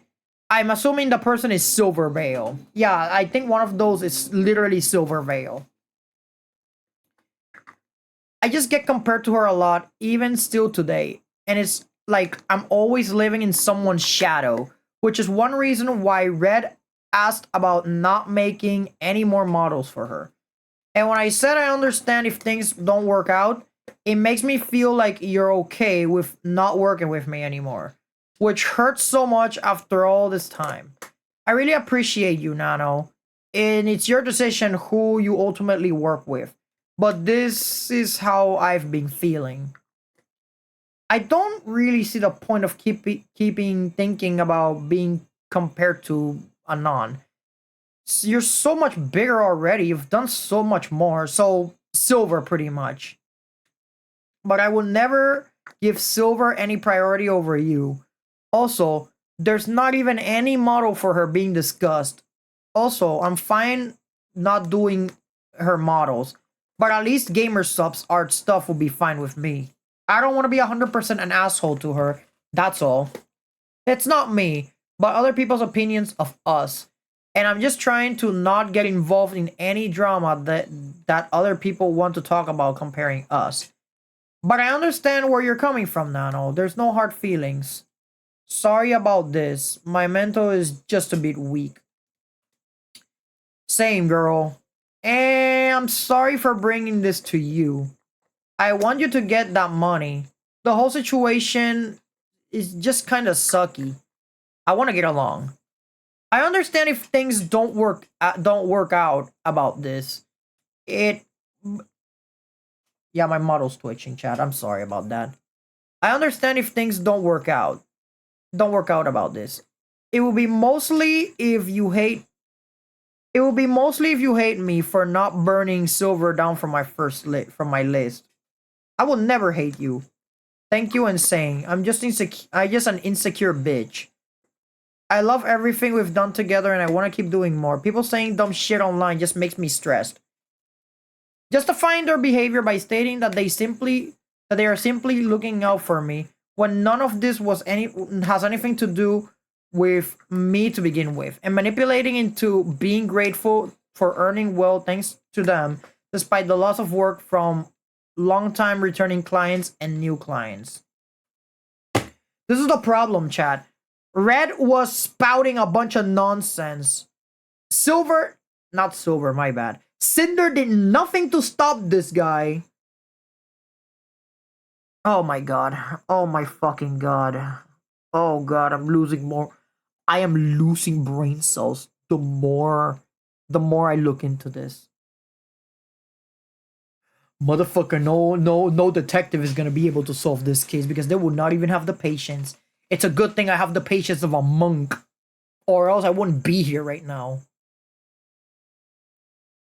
Even if I'm reading to 0 viewers, I'm still gonna read it regardless, god damn it. Concerning my work and models as a team. Another example of going after other clients of mine from before, claiming that having more clients alongside them makes my work less special with the recurrence of it's just business. Manipulating me into believing that working with her is special for multiple reasons and that I risk losing that special something as a client if I prefer to work with others. No acknowledgement of my reasoning and need of working with other clients due to the nature of my work, solely focus on their issues. I would also like to note again that this screenshot is one of many occasions that indicate that Red speaks on Sinder's behalf. I was originally concerned with everything going through Red that it may not have been 100% of Sinder's feelings or wants. I messaged her about it to make sure that he spoke on her behalf and confirmed with both of them this was the case. Hey Cinder, I hope you're doing okay. I talked with Red and I believe he talked to you already, and I thought it would be best if I just check here personally. Actually, I wanted to know better if your thoughts because Red tried to talk to me and I think I misunderstood things. I'm doing good. What's up, Nano? Oh, it's mostly about this. Pretty much something that Red said. I thought on canceling some models because of it, but then realized it's not really for me. Oh god, here we go. Let me drink some water real quick because again, whew, I'm running out of air. And the fact that I gotta do this shit every Friday from now on. Well, that is until Friday Night Art Stream makes a proper debut.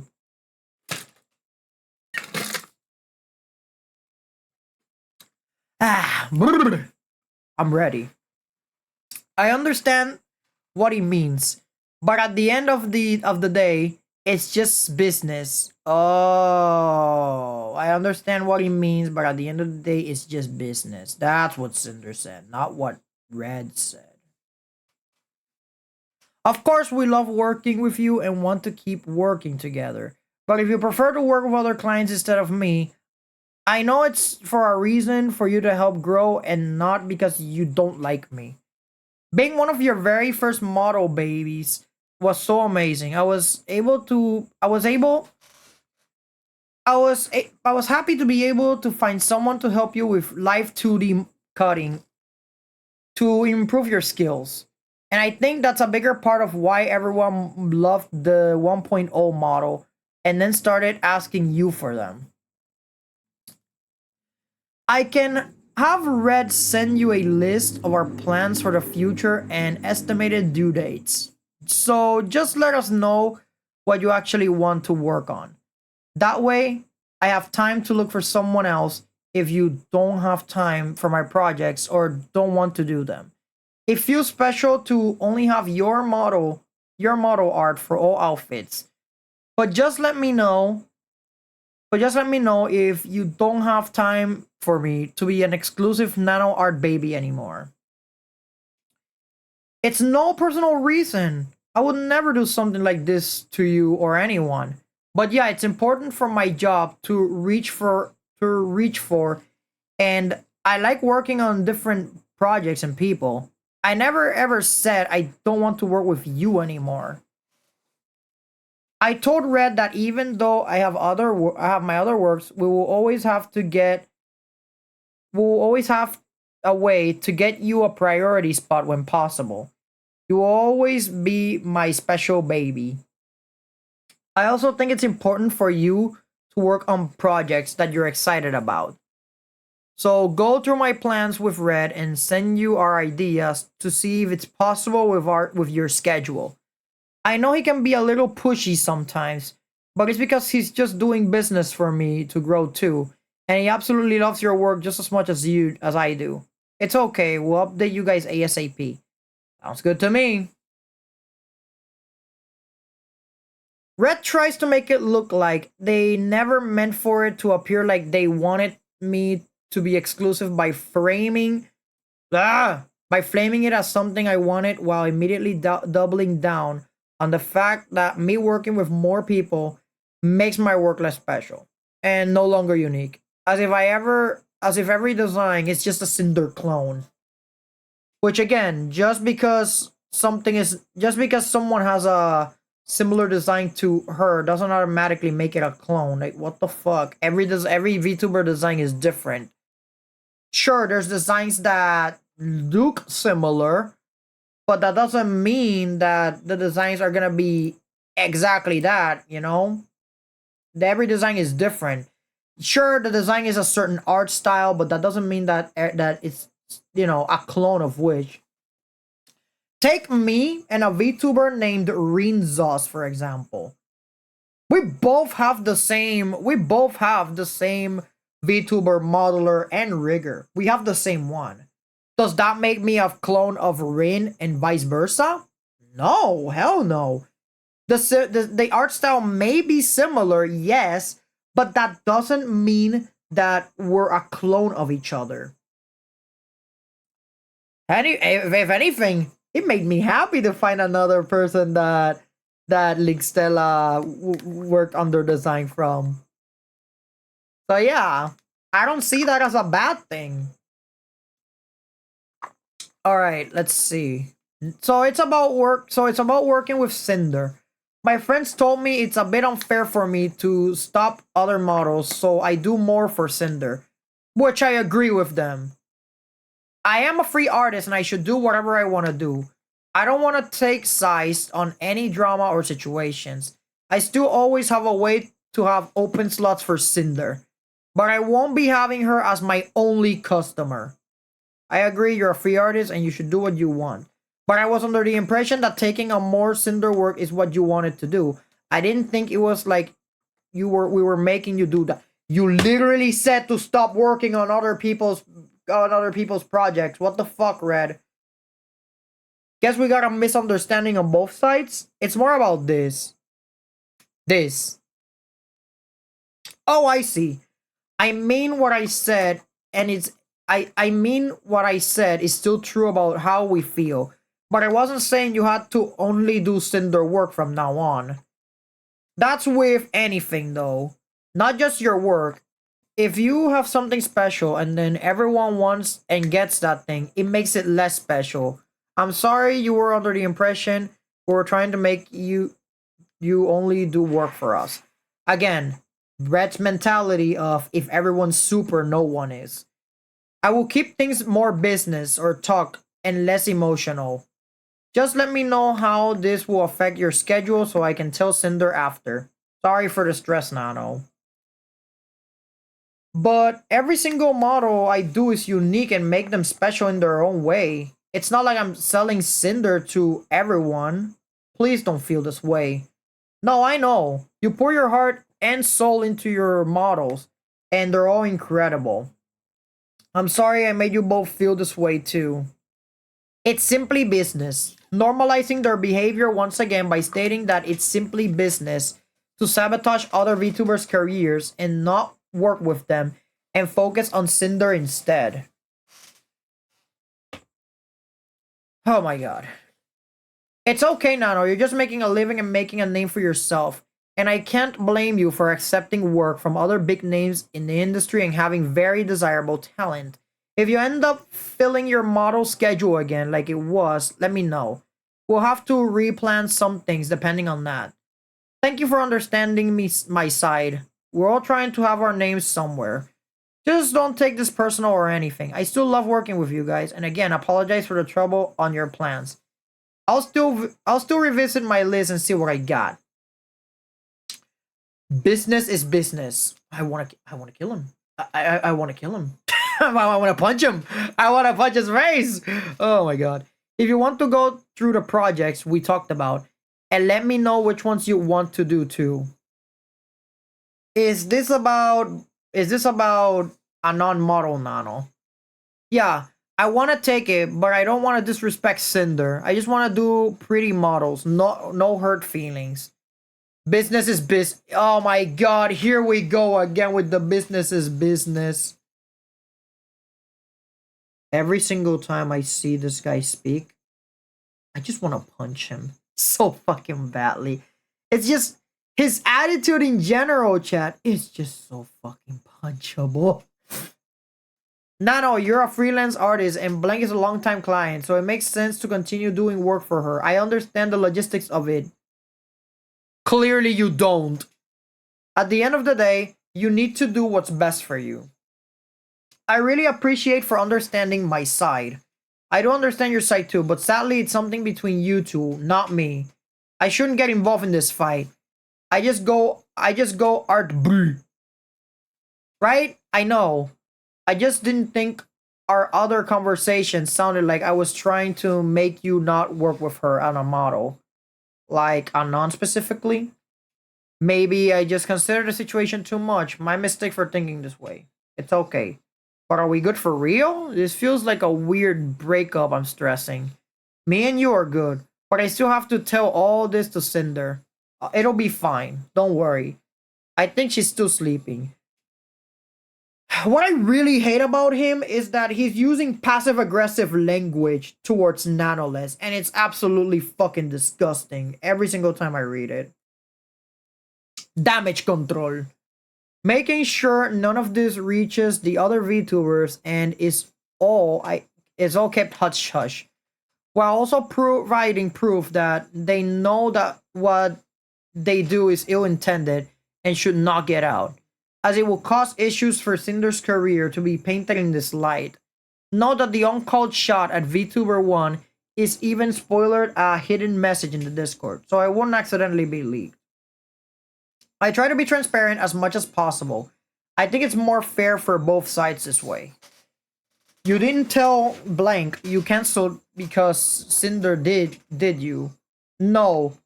I told all of them it was health issues. Lying about health is something that, I would never blame anyone besides Blank. Lol. We never want to make you feel like we're making you or forcing you to work on or not on something, especially if it's something you want to or don't want to do. And our conversation the other day wasn't meant to convince you of only doing Cinder work. Again, Sorry that it sounded to you that like I was telling you to do only Cinder work. I'll message you later. Well, let's see if Blank wants a nano model or not, and hope they find someone else. I'm assuming that this is Bao. The constant obsession with VTuber 1, or Bao in this case, and claiming that she's asking for it is causing this unspoken competition, which is coming from absolutely no other source than Cinder herself. I think it's more like wanting her to recognize Cinder, even though it literally doesn't matter. I feel like there's this unspoken competition between them. Like they need to one up each other because Blank can get along. But I also understand her point of view. A new VTuber who oh wait, no, this is not Bao. This is Silver Veil.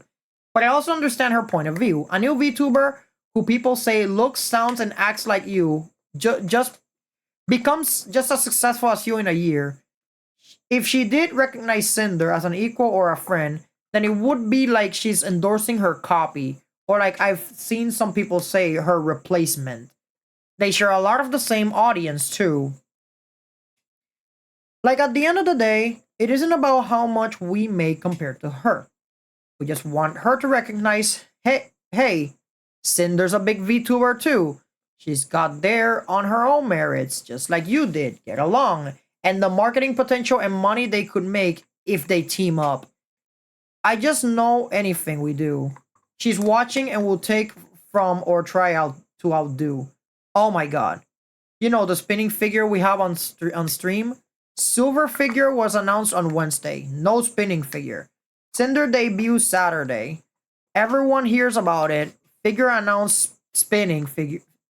Figure announced. Spinning figure on screen with figure right next to it. Silver stream yesterday. First stream since Cinder debut. Guess what? Spinning figure with exclamation point figure next to it. Then like a month later, unfollowed her on Twitter.